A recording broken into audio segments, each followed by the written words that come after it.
Hello everyone, welcome to civilians. എൻ്റെ പേര് ആരതി. നമ്മൾ ഇന്നത്തെ ക്ലാസ്സിൽ ഡിസ്കസ് ചെയ്യാൻ വേണ്ടി പോകുന്നത് JEE സക്സസ് മന്ത്രയുടെ റിവിഷൻ സീരീസിലെ എഞ്ചിനീയറിംഗ് മെക്കാനിക്സ് എന്ന് പറഞ്ഞ സബ്ജക്റ്റാണ്. ഓക്കെ, അപ്പോൾ ജൂനിയർ ഇൻസ്ട്രക്ടർ എക്സാമിന് വേണ്ടിയിട്ട് പ്രിപ്പയർ ചെയ്യുന്നവർക്ക് വളരെ യൂസ്ഫുൾ ആയിട്ടുള്ള ഒരു വീഡിയോ സെക്ഷൻ ആയിരിക്കും ഇത്.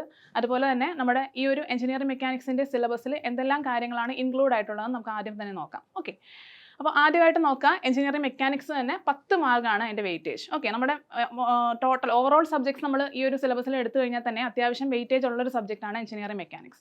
അപ്പോൾ നമുക്ക് എന്തെല്ലാം കണ്ടന്റുകളാണ് മെയിൻലി അതിൽ വരുന്നത് നോക്കാം. ആദ്യമായിട്ട് വരുന്ന ടോപ്പിക്കുകൾ നമ്മുടെ മെക്കാനിക്സ് സ്ട്രക്ചറിൻ്റെ ബേസിക് ആയിട്ടുള്ള കുറച്ച് കാര്യങ്ങളാണ്. Okay, so first definition of stress, strain, elasticity, hooks law, then elastic limit, modulus of elasticity, then types of stresses, then standard stress strain curve for mild steel bar under tension, yield stress, proof stress, ultimate stress, strain at various critical points, then percentage elongation, mechanical properties of materials. പിന്നെ അത്രയും ഒരു topic ആണ്. Then ഒരു chapter ആയിട്ട് വേണമെങ്കിൽ നമുക്ക് consider ചെയ്യാം. Then വരുന്നത് identify the centroid of geometrical plane figures ആണ്. ഓക്കെ, അതിൻ്റെ കൂടെ തന്നെ കണ്ടിന്യൂവേഷൻ ആയിട്ട് വരുന്നതാണ് മൊമെന്റ് ഓഫ് ഇനർഷ്യയുടെ ചാപ്റ്റർ അല്ലേ, നമുക്ക് എല്ലാവർക്കും അറിയാവുന്നതാണ്. സോ മൊമെന്റ് ഓഫ് ഇനർഷ്യയിൽ വരുന്നത് moment of inertia of plane lamina and solid bodies, then radius of gyration, parallel and perpendicular axes theorems, then polar moment of inertia of solid circular sections. Okay, ഇത്രയുമാണ് അടുത്ത chapter. പിന്നെ വരുന്നത് friction ആണ്. Friction ചാപ്റ്ററിൽ പ്രധാനമായിട്ടും നോക്കേണ്ട കണ്ടന്റുകൾ ഏതെല്ലാമെന്ന് വെച്ചാൽ types and laws of friction, limiting equilibrium, limiting friction, coefficient of friction, then angle of friction, angle of repose, then relationship between coefficient of friction and angle of friction. Okay, അപ്പോൾ കഴിഞ്ഞിട്ടില്ല, ഇനിയും ഉണ്ട് നമുക്ക് കുറച്ച് കാര്യങ്ങളും കൂടി. Then resolution of a force. Okay, force and force system നമ്മൾ mainly engineering mechanics തുടക്കത്തിൽ പഠിക്കുന്നതാണ് അല്ലേ. അപ്പോൾ അതും ഇതിൽ വരുന്നുണ്ട്. Orthogonal components of a force, principle of transmissibility, composition of forces, resultant, analytical method for determination of resultant for concurrent, non-concurrent and parallel coplanar force systems, then moment of a force, Weierknen's theorem, torque, equilibrium and equilibrium, Lami's theorem, അതിൻ്റെ സ്റ്റേറ്റ്മെൻറ്റ്സും എക്സ്പ്ലനേഷനും. Okay, അപ്പോൾ ഇത്രയും കാര്യങ്ങളാണ് നമ്മുടെ സിലബസിൽ include ആയിട്ടുള്ളത്. Okay, അപ്പം ഏകദേശം നിങ്ങളെല്ലാവരും നമ്മുടെ ഈ ഒരു ഫൈനൽ സ്റ്റേജിൽ എല്ലാം കവർ ചെയ്തിട്ടുണ്ടാകുമെന്ന് വിചാരിക്കുന്നു. സോ ആ ഒരു സ്റ്റേജ് വരുമ്പോൾ നിങ്ങൾക്ക് കുറച്ചും കൂടി യൂസ്ഫുൾ ആയിരിക്കും ഈ ഒരു ക്വസ്റ്റ്യൻ ഡിസ്കഷൻ എന്ന് കരുതുന്നു. അപ്പോൾ നമുക്ക് ഒന്നാമത്തെ ക്വസ്റ്റ്യനിലേക്ക് പോകാം. So first question, the moment of inertia of a circular section of diameter d is given by the relationship. അതായത് ഈ 4 ഓപ്ഷൻസിൽ ഏത് റിലേഷൻഷിപ്പാണ് നമ്മുടെ ഒരു സർക്കുലാർ സെക്ഷൻ്റെ മൊമെന്റ് ഓഫ് ഇനേർഷ്യ തരുന്നത്. ഓക്കെ, അപ്പോൾ സർക്കുലാർ സെക്ഷൻ്റെ മൊമെന്റ് ഓഫ് ഇനേർഷ്യ എന്ന് പറയുമ്പോൾ നമുക്കറിയാവുന്നതാണ്, വളരെ സിമ്പിൾ ആയിട്ടുള്ള ക്വസ്റ്റൻ ആണ്, റിപ്പീറ്റഡ് ആയിട്ട് ചോദിക്കുന്ന ക്വസ്റ്റൻ ആണ് അല്ലേ. ഏതാണ് കറക്റ്റ് ആയിട്ടുള്ള ആൻസർ വരുന്നത്? കറക്റ്റ് ആയിട്ടുള്ള ആൻസർ വരുന്നത് pi d raised to 4/64 ആണ് കറക്റ്റ് ആൻസർ അല്ലേ. pi d raised to 4/64 ആണ് moment of inertia of A circular section കണ്ടുപിടിക്കാനുള്ള ഡയറക്റ്റ് ഇക്വേഷൻ ആണ്. ഇതുപോലെ നിങ്ങൾ പഠിച്ചിട്ടുണ്ടാകും. റെക്ടാങ്കുലർ സെക്ഷൻ പഠിക്കണം, അതുപോലെ നമ്മുടെ റൈറ്റ് ആംഗിൾ ട്രയാങ്കിൾ ആയാലും നോർമൽ ട്രയാങ്കുലർ സെക്ഷൻസ് എല്ലാം പഠിക്കണം. ഓക്കെ, പിന്നീട് വരുന്നത് എന്താണ്? അടുത്തായിട്ട് നമുക്ക് നെക്സ്റ്റ് ക്വസ്റ്റ്യനിലേക്ക് കിടക്കാം. 2 forces acts at an angle of 120 degree. If the greater force is 50 kg, then the resultant is perpendicular to the smaller forces. Then smaller forces. അതായത് നമുക്ക് തന്നിട്ടിരിക്കുന്നത് 2 ഫോഴ്സ് അല്ലെങ്കിൽ 3 ഫോഴ്സിനെ പറ്റിയിട്ടാണ് തരുന്നത് അല്ലേ. 2 ഫോഴ്സും ഉണ്ട്, അതിൻ്റെ റിസൾട്ടൻറ്റും ഉണ്ട്, ദെൻ അതിൽ ഒരു ആംഗിളും തന്നിട്ടുണ്ട്.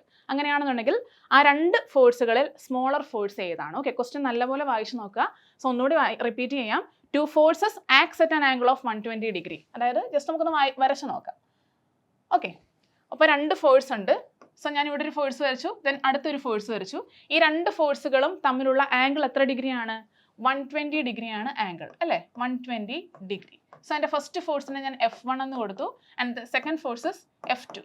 ഓക്കെ, ഇങ്ങനെ 2 ഫോഴ്സുകളാണ് മെയിനായിട്ട് എനിക്കുള്ളത്. If the greater force 50 kilogram, greater force 50 kilogram ആണെന്ന് വിചാരിക്കുക. ഓക്കെ, ഗ്രേറ്റർ ഫോഴ്സ് 50 കിലോഗ്രാം ആണ്. ഓക്കെ, ആണെന്നുണ്ടെങ്കിൽ എന്താണ്? The resultant is perpendicular to the smaller force. Smaller ഫോഴ്സിന് പെർപെൻഡിക്കുലർ ആണ് എന്ത്? റിസൾട്ടൻ്റ് എന്ന് പറയുന്നത്. അപ്പം എൻ്റെ ഫസ്റ്റ് ഫോഴ്സ് ഇതും സെക്കൻഡ് ഫോഴ്സ് ഇതുമാണ്. സോ എൻ്റെ സ്മോളർ ഫോഴ്സ് F2 ആയിട്ട് ഞാൻ എടുക്കുവാണ്. F2ന് പെർപെൻഡിക്കുലർ ആയിട്ടാണ് എൻ്റെ റിസൾട്ടൻ്റ് വരുന്നത്. ഓക്കെ, ക്വസ്റ്റ്യൻ നല്ലപോലെ വായിച്ചു നോക്കുക. പെർപെൻഡിക്കുലർ മീൻസ് 90 ഡിഗ്രി ആണ് എൻ്റെ റിസൾട്ടൻ്റ്. ഓക്കെ, ക്ലിയർ ആവുന്നുണ്ടല്ലോ. സോ F2 എന്ന് പറഞ്ഞാൽ സ്മോളർ ഫോഴ്സിന് 90 ഡിഗ്രി മാറിയാണ് റിസൾട്ടൻ്റ് വരുന്നത് എന്നുണ്ടെങ്കിൽ സ്മോളർ ഫോഴ്സ് എത്രയാണ്? ഇതാണ് ഇനി കണ്ടുപിടിക്കണം. നമുക്ക് ഏത് തിയറം യൂസ് ചെയ്യാം? 3 കൺകറൻറ്റ് ഫോഴ്സിൻ്റെ ആപ്ലിക്കേഷൻ വരുന്നത്, അല്ലെങ്കിൽ ഏത് ലോയുടെ ആപ്ലിക്കേഷനാണ്? ലാമീസ് തിയറത്തിൻ്റെ ആപ്ലിക്കേഷൻ ആണ് അല്ലേ. അപ്പോൾ ജസ്റ്റ് നമുക്ക് ലാമീസ് തിയറം ഒന്ന് നോക്കിയേക്കാം. അതായത് ഇവിടെ എന്താ വരുന്നത്? F1 ഏത് ആംഗിൾ വരും? അതിൻ്റെ ഓപ്പോസിറ്റ് ആംഗിൾ ആണ് അല്ലേ, sine of the opposite angle. So sine 90 degree that is equal to എന്ത് വരും? നെക്സ്റ്റ് നമുക്ക് കണ്ടുപിടിക്കേണ്ടത് ഏതാണ്? F2 ആണ് കണ്ടുപിടിക്കേണ്ടത്.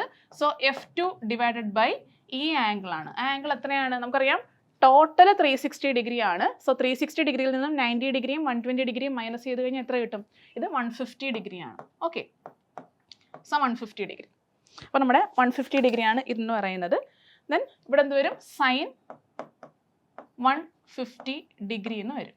ഓക്കെ, അപ്പോൾ നമ്മുടെ ലാമീസ് തിയറം അനുസരിച്ചിട്ട് ഇനി ഒരെണ്ണം കൂടി ഉണ്ടല്ലേ, റിസൾട്ടൻ്റെ ഈസ് ഈക്വൽ ടു റിസൾട്ടൻ്റെ divided by sine of 120 degree. അങ്ങനെയും നമുക്ക് എഴുതാം. പക്ഷെ നമുക്ക് വേണ്ട എന്താണ്? സ്മോളർ ഫോഴ്സ് ആണ് കണ്ടുപിടിക്കേണ്ടത്. അപ്പോൾ നമുക്ക് ഏതെങ്കിലും 2 പാർട്ട് എടുത്താൽ മതി അല്ലേ. സോ ഇതേ ഈക്വൽ ടു ഇതേ, ഈ ഒരു പാർട്ടാണ് ഞാനിപ്പോൾ എടുക്കുന്നത് ഇതൊരു സോൾവ് ചെയ്യാൻ വേണ്ടിയിട്ട്. ഓക്കെ, അപ്പോൾ ഇതെങ്ങനെ സോൾവ് ചെയ്യാൻ പറ്റും? F1 by sine 90 degree. F1 എന്താണ്? നമ്മുടെ ലാർജർ ഫോഴ്സ് ആണ്. ദറ്റ് ഈസ് എന്താണ് 50 കിലോഗ്രാം ആയിട്ട് നമുക്ക് തന്നിട്ടുണ്ട്. അപ്പോൾ നമുക്ക് നോക്കാം, F1 എന്ന് പറയുന്നത് എന്താണ്? 50 കിലോഗ്രാം ആണ്. സോ 50 കിലോഗ്രാം ഡിവൈഡഡ് ബൈ എന്ത് വരും? സൈൻ 90 എത്രയാണ്? Sine 90 is 1 that is equal to F2 divide by sine 150 ആണ് കേട്ടോ ഇത്. സൈൻ 150. സൈൻ 150നെ നമുക്ക് എങ്ങനെയൊക്കെ എഴുതാം? സൈൻ ഓഫ് 90 പ്ലസ് എത്ര എഴുതാം? 60 ഡിഗ്രി എന്ന് എഴുതാം അല്ലേ. എങ്ങനെ എഴുതാം? സൈൻ 90 പ്ലസ് 60 ഡിഗ്രി ഇങ്ങനെ എഴുതാൻ പറ്റും. സൈൻ 90 പ്ലസ് തീറ്റ എന്താണ്? നിങ്ങൾ എല്ലാവരും മാത്സ് പഠിച്ചിട്ടുള്ളതാണ്. സൈൻ 90 പ്ലസ് തീറ്റ എന്ന് പറയുന്നത് കോസ് തീറ്റയാണ്. സോ കോസ് 60 ഡിഗ്രി എന്ന് വരും അല്ലേ. അപ്പോൾ ഈ സൈൻ 150 ഡിഗ്രി നമുക്ക് എങ്ങനെ എഴുതാൻ പറ്റും? കോസ് 60 ഡിഗ്രി എന്ന് എഴുതാൻ പറ്റും. That is equal to F2 divided by cos 60. Okay, clear ആയെന്ന് വിചാരിക്കുന്നു. കോസ് 60 എഴുതാൻ പറ്റും. കോസ് 60 എത്രയാണ്? Cos 60യുടെ values 1/2. സോ 1/2 ആണ് കോസ് 60യുടെ വാല്യൂ. അപ്പോൾ നമുക്ക് എന്ത് കിട്ടും? 50 ഇൻറ്റു 1/2 ആണ് നമ്മുടെ എന്തെന്ന് പറയുന്നത്? F2 എന്ന് പറയുന്നത്. That is equal to 25 kilogram. Okay, clear ആവുന്നുണ്ടല്ലോ എല്ലാവർക്കും? അപ്പോൾ ഞാൻ ജസ്റ്റ് ഒന്നുകൂടി പറഞ്ഞേക്കാം. ഓക്കെ, ഫസ്റ്റ് നമുക്ക് 2 forces acting at an angle of 120 degree. ഏതോ 2 ഫോഴ്സുകൾ, ആ 2 ഫോഴ്സുകൾ ഞാൻ F1 എന്നും F2 എന്നും എടുത്തു. സോ F1 ഉണ്ട്, F2 ഉണ്ട്, അത് തമ്മിലുള്ള ആംഗിൾ ഇസ് 120 ഡിഗ്രി. അതിനുശേഷം എന്ത്? If the greater forces is 50 kilogram, greater ഫോഴ്സിനെ ഞാൻ F1 ആക്കിയും F2നെ സ്മോളർ ഫോഴ്സ് ആക്കി എടുത്തു. സോ F1 എന്ന് പറയുന്നത് 50 കിലോഗ്രാം ആണ്. ആൻഡ് ദ റിസൾട്ടൻ്റ്, ഈ 2 ഫോഴ്സിൻ്റെയും റിസൾട്ടൻറ്റിനെ ഞാൻ 6 ആയിട്ട് എടുത്തു. 6 എന്ന് പറയുന്നത് എത്ര ആംഗിൾ മാറിയാണ്? 90 degree from the smaller force. അപ്പോൾ നമുക്ക് കണ്ടുപിടിക്കാനുള്ള ഒരു ഹിൻ്റാണ് ആക്ച്വലി ഒരു ക്വസ്റ്റിന് തന്നേക്കുന്നത് അല്ലേ. അപ്പോൾ നമ്മൾ എന്ത് ചെയ്യണം? അപ്പോൾ 3 ഫോഴ്സുകളുടെ കാര്യം ഇവിടെ പറയുന്നുണ്ട്, ആംഗിൾസും തന്നിട്ടുണ്ട്. അപ്പോൾ നമുക്ക് എന്ത് തിയറം യൂസ് ചെയ്യാം? ലാമീസ് തിയറം യൂസ് ചെയ്യാം. സോ ലാമീസ് തിയറം അനുസരിച്ചിട്ടുള്ള ഇക്വേഷനാണ് ഞാൻ ഈ എഴുതി വെച്ചിരിക്കുന്നത്. ഏതെങ്കിലും ഒരു ഫോഴ്സേ ബൈ അതിൻ്റെ ഓപ്പോസിറ്റ് വരുന്ന ആംഗിൾ അല്ലെങ്കിൽ മറ്റ് 2 ഫോഴ്സുകൾക്കും ഇടയിലുള്ള ആംഗിളിൻ്റെ sine that is equal to next ഫോഴ്സേ ബൈ അതുപോലെ തന്നെ റിപ്പീറ്റഡ് ആണ് അല്ലേ ആ ഒരു സ്റ്റേറ്റ്മെൻറ്റ്. അപ്പോൾ അത്രയും എഴുതി. നമുക്ക് കണ്ടുപിടിക്കേണ്ട പോർഷൻ F2 ആണ്. F2 കണ്ടുപിടിക്കണം. സോ ഞാൻ എന്തെടുത്തു? ഈ ഒരു പോർഷൻ എടുത്തു. കാരണം റിസൾട്ടൻ്റ് നമുക്ക് അറിയില്ല. അപ്പോൾ നമുക്ക് ആ ഒരു പോർഷൻ എടുത്തുകൊണ്ട് കാര്യമില്ല. സോ അറിയാവുന്നത് F1 ആണ്, അറിയാൻ വയ്യാത്തത് F2 ആണ്. സോ ഈ ഇത്രയും പോർഷൻ നമ്മൾ എടുത്തിട്ട് ചെയ്ത് നോക്കി. സൈൻ 90 നമുക്കറിയാം, സൈൻ 150 അറിയില്ല അല്ലേ, ഡയറക്റ്റായിട്ട് നമുക്ക് അറിയത്തില്ല. അപ്പോൾ നമ്മൾ എന്തെടുത്ത് തന്നെ സ്പ്ലിറ്റ് ചെയ്ത് എഴുതി സൈൻ 90 പ്ലസ് 60 ഡിഗ്രി. ഓക്കെ, അപ്പോൾ സൈൻ 90 പ്ലസ് 60 ഡിഗ്രി എന്ന് വെച്ചാൽ എത്രയാണ്? Sine 90 plus theta. Sine 90 plus theta എന്ന് വെച്ചാൽ കോസ് തീറ്റയാണ്, കോസ് 60 ആണ്. ഇതിന് ഡയറക്റ്റായിട്ട് നമുക്ക് എഴുതാൻ പറ്റും. എന്ന് വെച്ചാൽ ഒന്നുമില്ല, സൈൻ 150 ഡിഗ്രിയുടെ വാല്യൂവും കോസ് 60യുടെ വാല്യൂവും ഒന്ന് തന്നെയാണ്. ഓക്കെ, സോ 1/2 എന്ന് എഴുതി. അപ്പോൾ 1/2 എഴുതി ജസ്റ്റ് റീഅറേഞ്ച് ചെയ്യുക. F2 ഈസ് ഈക്വൽ ടു എന്ത് വരും? 50 into 1/2 that is equal to 25 kilogram എന്ന് കിട്ടും. സോ നമ്മുടെ ആൻസർ എന്താണ് വരുന്നത്? 25 കിലോഗ്രാം. ഓക്കെ, എല്ലാവർക്കും ക്ലിയർ ആയെന്ന് വിചാരിക്കുന്നു. അടുത്ത ക്വസ്റ്റ്യനിലേക്ക് പോവാം. The moment of inertia of circular lamina of diameter d about an axis perpendicular to the plane of the lamina and passing through its center. ഇതാണ് നമ്മുടെ നെക്സ്റ്റ് ക്വസ്റ്റ്യൻ. ഓക്കെ, അപ്പോൾ എന്താണ് പറയുന്നത്? The moment of inertia of circular lamina. അതായത് നമ്മുടെ കയ്യിലൊരു circular lamina ഉണ്ട്. Okay, circular lamina ആയാലും പ്ലെയിൻ ലാമിന ആയാലും എന്തുമായാലും എന്താണ് നമുക്ക് കയ്യിലുള്ളത്? എന്താണ്? ജസ്റ്റ് ഒരു പ്ലെയിൻ ലാമിന നമ്മുടെ കയ്യിലുണ്ട്. And the lamina of diameter d about an axis perpendicular to the plane of the lamina and passing through it centre എന്നാണ് നമ്മുടെ ക്വസ്റ്റ്യൻ എന്ന് പറയുന്നത്. ഓക്കെ, അപ്പോൾ സർക്കുലാർ ലാമിന എടുത്തു. ഒരു സർക്കുലാർ ലാമിന ഉണ്ട് എൻ്റെ കയ്യിൽ. അതിൻ്റെ സെൻറ്റർ മാർക്ക് ചെയ്തിട്ടുണ്ട്. ആൻഡ് എന്താ വരുന്നത്? അതായത് axis perpendicular to the plane of the lamina. Moment of inertia of the axis perpendicular എന്ന് വെച്ചാൽ എന്ത് വരും? പെർപെൻഡിക്കുലാർ എന്ന് വെച്ചാൽ ഇപ്പോൾ ഈ ഒരു പെൻ ഇങ്ങനെ ആണെങ്കിൽ ഈ പെന്നിൻ്റെ ഡയറക്ഷനിലുള്ള ആക്സിസ് അതാണ് പെർപെൻഡിക്കുലാർ ആക്സിസ് അല്ലേ. സോ ഈ പെർപെൻഡിക്കുലാർ ആക്സിസിന് അബൌട്ട് ആയിട്ടുള്ള മൊമെന്റ് ഓഫ് ഇനർഷ്യ എത്രയാണ്? ഓക്കെ, അപ്പോൾ നിങ്ങൾക്ക് എല്ലാവർക്കും അറിയാവുന്നതാണ് 2 തിയറം ഉണ്ട് നമുക്ക് മെയിനായിട്ടും എഞ്ചിനീയറിംഗ് മെക്കാനിക്സിൽ. പാരലൽ ആക്സിസ് തിയറവും പെർപെൻഡിക്കുലർ ആക്സിസ് തിയറവും അല്ലേ. അപ്പോൾ ഈ പെർപെൻഡിക്കുലർ ആക്സിസ് തിയറമാണ് ഈ ഒരു സ്റ്റേറ്റ്മെൻറ്റ് അല്ലെങ്കിൽ ഈ ഒരു സൊല്യൂഷൻ നമുക്ക് തരുന്നത്. എന്താണ്? അതായത് ഒരു ലാമിനയുണ്ട്, ഒരു പ്ലെയിൻ ലാമിനയുണ്ട്. ആ പ്ലെയിൻ ലാമിനയിലെ എക്സ് ഡയറക്ഷനിൽ, അതായത് രണ്ട് മ്യൂച്വലി പെർപെൻഡിക്കുലർ ഡയറക്ഷനിലുള്ള മൊമെന്റ് ഓഫ് ഇനേർഷ്യ അറിയാമെന്നുണ്ടെങ്കിൽ, അതായത് ഐ എക്സ് എക്സും ഐ വൈ വൈയും നമുക്ക് അറിയാമെന്നുണ്ടെങ്കിൽ അതിന് മ്യൂച്വലി പെർപെൻഡിക്കുലർ ആയിട്ടുള്ള ആക്സിസ് എന്ന് പറയുന്നത് എന്താണ്? ഐ ഇസഡ് ഇസഡ് ആണ്. സോ ഐ ഇസഡ് ഇസഡ് എന്ന് പറയുന്നത് ഇങ്ങനെ പോകുന്നത്. അപ്പം ഞാൻ ഇങ്ങനെ വരച്ചേക്കുന്നത് ആക്ച്വലി ഐ ഇസഡ് ഇസഡ് എങ്ങനെയാണ്? ഈ ഒരു രീതിയിലാണ് പോകുന്നത്. ഓക്കെ, സോ ഐ ഇസഡ് ഇസഡിന് അബൌട്ട് ആയിട്ടുള്ള മൊമെന്റ് ഓഫ് ഇനേർഷ്യ എങ്ങനെ കണ്ടുപിടിക്കാൻ പറ്റും? ഇതിൻ്റെ രണ്ടിൻ്റെയും കൂടി സം ആയിരിക്കും, അല്ലേ? That is I Z Z is equal to I X X A plus I Y Y ആയിരിക്കും. ഓക്കെ, ഇങ്ങനെയാണ് നമുക്ക് കിട്ടേണ്ടത്. അപ്പോൾ നമ്മുടെ ക്വസ്റ്റ്യനിൽ എന്താ പറഞ്ഞിരിക്കുന്നത്? Moment of inertia of circular lamina of diameter D about an axis perpendicular to the plane of the lamina passing to the centre ആണ് വേണ്ടത്. അപ്പോൾ നമുക്ക് എന്ത് കണ്ടുപിടിക്കണം? ഐ ഇസഡ് ഇസഡ് കണ്ടുപിടിക്കണം. ഐ എക്സ് എക്സും ഐ വൈ വൈയും അറിയില്ലല്ലേ? നമുക്ക് എന്ത് തന്നിട്ടുണ്ട്? അവർ ഡയമീറ്റർ ഡി ആണെന്ന് പറഞ്ഞിട്ടുണ്ട്. ഡി ഡയമീറ്റർ ഉള്ള ഒരു സർക്കുലർ ലാമിനയുടെ മൊമെന്റ് ഓഫ് ഇനേർഷ്യ എത്രയാണ് വരുന്നത്? നമ്മൾ ഓൾറെഡി പറഞ്ഞു കഴിഞ്ഞാണ്, അല്ലേ? എത്ര വരും? പൈ ഡി റൈസ് ടു 4/64 ആണ് ഐ എക്സ് എക്സ് വരുന്നത്. ഓക്കെ, ഐ വൈ വൈ എത്ര വരും? I Y Y is equal to same തന്നെ, കാരണം ഇത് സിമെട്രിക് ആണ്, അല്ലേ? സർക്കുലർ ലാമിന എന്ന് വെച്ചാൽ സിമെട്രിക് ആയിട്ടുള്ള ഫിഗർ ആണ്, അല്ലെങ്കിൽ പ്ലെയിൻ ആണ്. So pi D raise to 4/64 തന്നെ വരും. അപ്പോൾ നമ്മൾ എന്ത് ചെയ്യണം? ഇത് രണ്ടും കൂടി ആഡ് ചെയ്യണം. അത് രണ്ടും കൂടി ആഡ് ചെയ്യുമ്പോൾ നമുക്ക് എന്ത് കിട്ടും? Pi D raise to 4/64 plus pi D raise to 4/64 എത്ര വരും? 2 പൈ ഡി റൈസ് ടു 4/64 എന്ന് വെച്ചാൽ എന്താണ്? പൈ ഡി റൈസ് ടു 4/32 എന്ന് വരും. എന്തിൻ്റെ വാല്യൂ? ഐ ഇസഡ് ഇസഡിൻ്റെ വാല്യൂ. ഓക്കെ, എല്ലാവർക്കും ക്ലിയർ ആയി കാണുമെന്ന് വിചാരിക്കുന്നു. സോ നമ്മുടെ ആൻസർ കറക്റ്റായിട്ട് വരുന്നത് ഓപ്ഷൻ ഡി ആണ്. ഓക്കെ, ക്ലിയർ അല്ലേ? അപ്പോൾ നമുക്ക് അടുത്ത ക്വസ്റ്റ്യനിലേക്ക് പോവാം. 2 loads of 50 kg and 75 kg are hung at the ends of a rope passing over a smooth pulley shown in figure. The tension in the string is, അതായത് നമ്മുടെ ക്വസ്റ്റ്യനിൽ ഈ ഒരു ഫിഗർ തരുന്നതാണ്. സോ ഈ ഒരു ഫിഗറിൽ 2 ബോഡീസ് ഉണ്ട്. ആ ബോഡീസിൻ്റെ മാസ് M1 M2 ആണ്. ആ M1ൻ്റെ വാല്യൂ ആണ് നമുക്ക് ക്വസ്റ്റ്യൻ തന്നിരിക്കുന്ന 50 kg and M2 is 75 kg. Okay, അപ്പം M1 ഉണ്ട് M2 ഉണ്ട്. നമുക്ക് വേറെ ഡേറ്റകളൊന്നും തന്നിട്ടില്ല. പക്ഷെ നമുക്ക് കണ്ടുപിടിക്കേണ്ട എന്താണ്? ടെൻഷനാണ്, അല്ലേ? അപ്പോൾ ടെൻഷൻ ഫോഴ്സ് എത്രയാണെന്ന് കണ്ടുപിടിക്കണം. അപ്പോൾ നമുക്ക് മെയിനായിട്ടും ഈ പുള്ളീസിൻ്റെ ഒക്കെ കേസ് വരുമ്പം നമുക്ക് ഇക്വേഷൻസ് ഒന്നെങ്കിൽ നിങ്ങൾ കാണാതെ പഠിച്ചു വയ്ക്കുക, അല്ലെന്നുണ്ടെങ്കിൽ നമുക്ക് നമ്മുടെ നോർമലായിട്ടുള്ള ലോജിക്ക് വെച്ചിട്ടും ഇക്വേഷൻസ് എഴുതാൻ പറ്റും. ഓക്കെ, അതായത് എങ്ങനെയാണ് നമുക്ക് ഈ സിസ്റ്റം ഓഫ് പുള്ളീസ് എന്ന് പറയുന്ന ആ ഒരു ടോപ്പിക്ക് നമ്മൾ പഠിക്കുന്നത് എങ്ങനെയാണ്? Based on Newton's law of motion ആണ്. അതായത് F is equal to M A, അല്ലേ? സെക്കൻഡ് ലോ തരുന്ന F is equal to M A equation വെച്ചിട്ടാണ് നമ്മൾ ഫോം ചെയ്യുന്നത്. വേണമെങ്കിൽ നിങ്ങൾക്ക് അങ്ങനെയും നോക്കാം, നിങ്ങളുടെ ഇഷ്ടം. Okay, so F is equal to M A. അപ്പോൾ എന്ത് വരും ഇവിടെ? ഞാൻ ആദ്യമേ എടുക്കുന്നത് എൻ്റെ ഫസ്റ്റ് ബോഡിയാണ്. ഓക്കെ, ഫസ്റ്റ് ബോഡി, അതായത് M1 എന്ന് പറയുന്ന ബോഡിയാണ് ഞാൻ ആദ്യമേ കൺസിഡർ ചെയ്യുന്നത്. സോ നോക്കുക, ഈ ഒരു ബോഡി. അപ്പോൾ ഇതിന് എന്താണ് പറയുന്നത്? ഈ ഒരു ബോഡിയിലെ ആക്സലറേഷൻ എന്ന് പറയുന്നത് എങ്ങോട്ടാണ്? മുകളിലേക്ക് അത് അലിയുന്നുണ്ട്, അല്ലേ? മുകളിലേക്ക് അത് മൂവ് ചെയ്യുന്നുണ്ട്. അപ്പോൾ ഈ ഓട്ടോമാറ്റിക്കലി ഈ ഒരു ബോഡി എന്താ? താഴത്തേക്ക് മൂവ് ചെയ്യും, അല്ലേ? അപ്പോൾ മുകളിലേക്ക് മൂവ് ചെയ്യുമ്പം ആക്സിലറേഷൻ അല്ലെങ്കിൽ മൂവ്മെന്റ് എന്ന് പറയുന്നത് അപ്വേർഡ് മൂവ്മെന്റ് ആണ്. അപ്വേർഡ്, അല്ലേ? മുകളിലേക്ക് മൂവ് ചെയ്യുന്നു. മുകളിലേക്ക് മൂവ് ചെയ്യുമ്പോൾ എന്ത് സംഭവിക്കും? താഴത്തേക്ക് അതിൻ്റെ ഈ എന്താണ് ആരോ താഴത്തേക്ക് കാണിച്ചിരിക്കുന്നത്? സെൽഫ് വെയിറ്റ് എന്ന് പറയുന്നത് എപ്പോഴും താഴത്തേക്കാണ് നമ്മൾ ഡയറക്ഷൻ കാണിക്കാറുള്ളത്, അല്ലേ? അപ്പോൾ സെൽഫ് വെയിറ്റ് ഉണ്ട്, ടെൻഷൻ ഉണ്ട്, അഡീഷണൽ ആയിട്ട് അവിടുത്തെ ആക്സിലറേഷൻ മൂലമുള്ളൊരു ഫോഴ്സും ഉണ്ട്, അതായത് M A. So net force is equal to M A എന്നാണ് നമ്മുടെ ഇക്വേഷൻ വരുന്നത്. സോ നെറ്റ് ഫോഴ്സ് എങ്ങനെ വരും? ഈ ഒരു ബോഡിയിൽ ആക്ട് ചെയ്യുന്നത് ഒന്ന് ടെൻഷനും രണ്ടാമത്തെ അതിൻ്റെ സെൽഫ് വെയിറ്റുമാണ്. സോ ഇവിടെ നമ്മൾ ടെൻഷൻ ഓവറായിട്ട് കൊടുക്കുമ്പം ഈ ബോഡി മുകളിലേക്ക് മൂവ് ചെയ്ത് പോവുക ചെയ്യുന്നത്. അപ്പോൾ ടെൻഷനാണ് അവിടെ കൂടുതലായിട്ട് നിൽക്കുന്നത്, അല്ലേ? അതായത് അതിൻ്റെ സെൽഫ് വെയിറ്റിനേക്കാളും കൂടുതലായിട്ട് ടെൻഷൻ നിൽക്കുന്നു. അതുകൊണ്ടാണല്ലോ നമുക്ക് അതിനെ പൊക്കി മുകളിലേക്ക് വലിക്കാൻ പറ്റുന്നത്, അല്ലേ? സോ ടെൻഷൻ കൂടുതലാണ്. സോ ടെൻഷൻ മുകളിലേക്കും സെൽഫ് വെയിറ്റ് താഴത്തേക്കുമാണ്. So T minus M1G is equal to എന്ത് വരും? M A. ഇതാണ് നമ്മുടെ ഫസ്റ്റ് ഇക്വേഷൻ. വേണമെങ്കിൽ നോക്കി ഇതിനെ റീഅറേഞ്ച് ചെയ്യുമ്പം T ഈസ് ഈക്വൽ ടു എന്ത് എഴുതാൻ പറ്റും?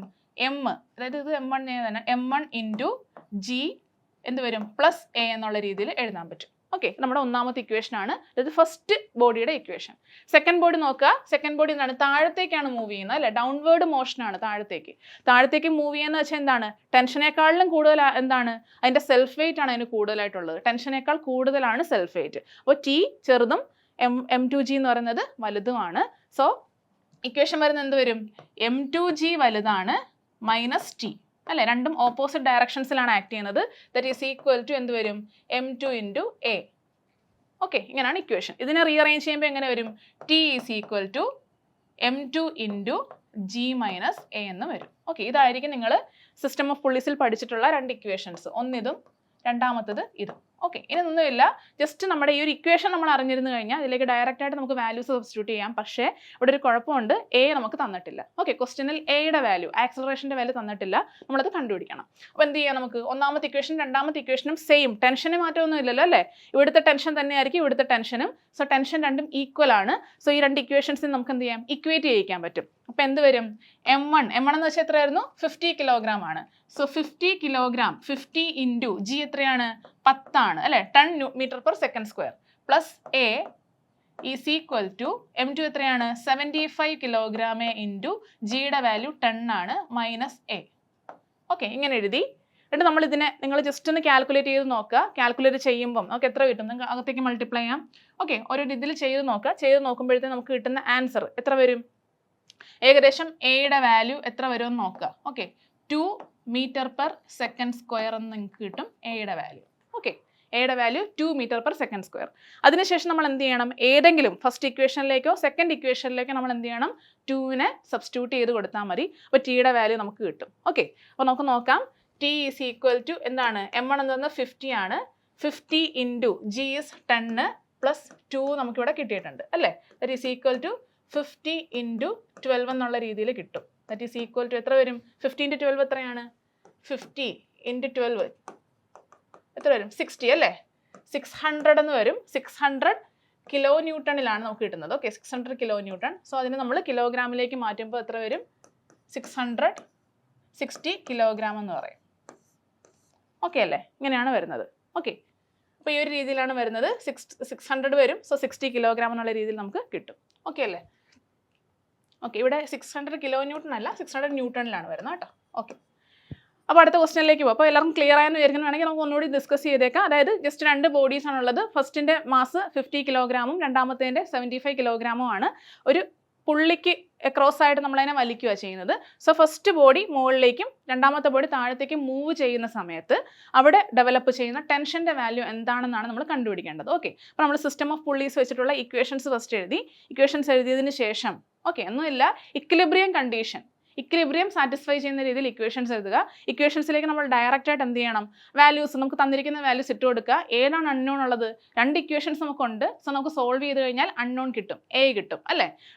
എയുടെ വാല്യൂ എടുത്ത് ഏതെങ്കിലും ഒരു ഇക്വേഷനിലേക്ക് സബ്സ്റ്റിറ്റ്യൂട്ട് ചെയ്യുക. അപ്പോൾ നമുക്ക് എന്ത് കിട്ടും, ടെൻഷൻ്റെ വാല്യൂ കിട്ടും. ഓക്കെ, അപ്പോൾ ഈ ഒരു രീതിയിലാണ് നമ്മൾ ചെയ്യുന്നത്.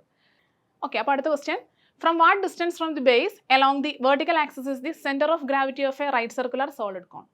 ഒരു റൈറ്റ് സർക്കുലർ സോളിഡ് കോണിൻ്റെ സെൻറ്റർ ഓഫ് ഗ്രാവിറ്റി വരുന്നത് ബേസിൽ നിന്നും എത്ര ഡിസ്റ്റൻസിലാണ് അല്ലേ. സിമ്പിൾ ക്വസ്റ്റ്യൻ ആണ്, പല പരീക്ഷകൾക്കും റിപ്പീറ്റഡ് ആയിട്ട് ചോദിച്ചിട്ടുള്ളൊരു ക്വസ്റ്റ്യൻ ആണ്. ഓക്കെ, അപ്പോൾ നമുക്ക് നോക്കാം എത്ര ഡിസ്റ്റൻസ് മാറിയിട്ടാണ്. നമുക്ക് ആ ഒരു ജസ്റ്റ് ഒരു ഫിഗർ കാണിച്ചു തരാം. ഇതാണ് നമ്മുടെ നോർമൽ ഒരു സോളിഡ് കോണിൻ്റെ ഫിഗർ. അതിൻ്റെ ബേസിൽ നിന്നും h/4 ഡിസ്റ്റൻസ് മാറിയിട്ടായിരിക്കും അതിൻ്റെ സെൻറ്റർ ഓഫ് ഗ്രാവിറ്റി അല്ലെങ്കിൽ സെൻറ്റർ ഓഫ് മാസ് വരുന്നത്. ഓക്കെ, നമ്മുടെ ആൻസർ എന്ത് വരും, ഓക്കെ ആൻസർ വരുന്നത് h/4 ആണ്. ഓക്കെ അല്ലേ. അപ്പോൾ അടുത്ത ക്വസ്റ്റ്യനിലേക്ക് പോവാം.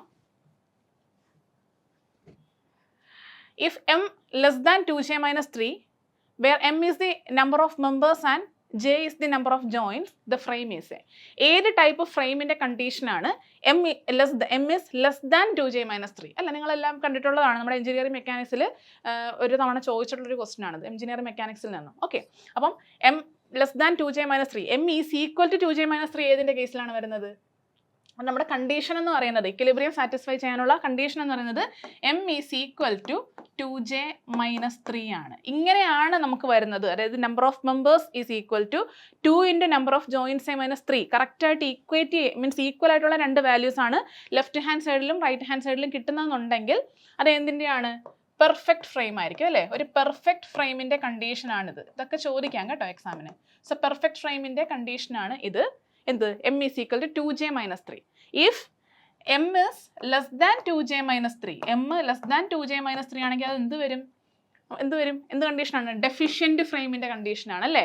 If m is greater than 2j minus 3 ആണെങ്കിൽ അതെന്താണ്, റിഡൻഡൻറ്റ് ഫ്രെയിമാണ്, റിഡൻഡൻറ്റ് അല്ലേ. സോ ഈ ഒരു ഫ്രെയിം ആയിരിക്കും ഈ ഒരു കണ്ടീഷനിൽ വരുന്നത്. സോ നമ്മുടെ ആൻസർ വരുന്ന ഏതാണ്, m less than 2j minus 3 ആണെന്നുണ്ടെങ്കിൽ ഡെഫിഷ്യൻറ്റ് ഫ്രെയിം ആയിരിക്കും. ഓക്കെ, ക്ലിയർ ആയെന്ന് വിചാരിക്കുന്നു. അടുത്ത ക്വസ്റ്റ്യനിലേക്ക് പോവാം. Okay, the mass of a solid sphere is 2 kilogram and its radius is 10 centimeter. Its moment of inertia about its central axis is. Okay, ഒന്നുമില്ല, just ഒരു solid sphere ഉണ്ട്.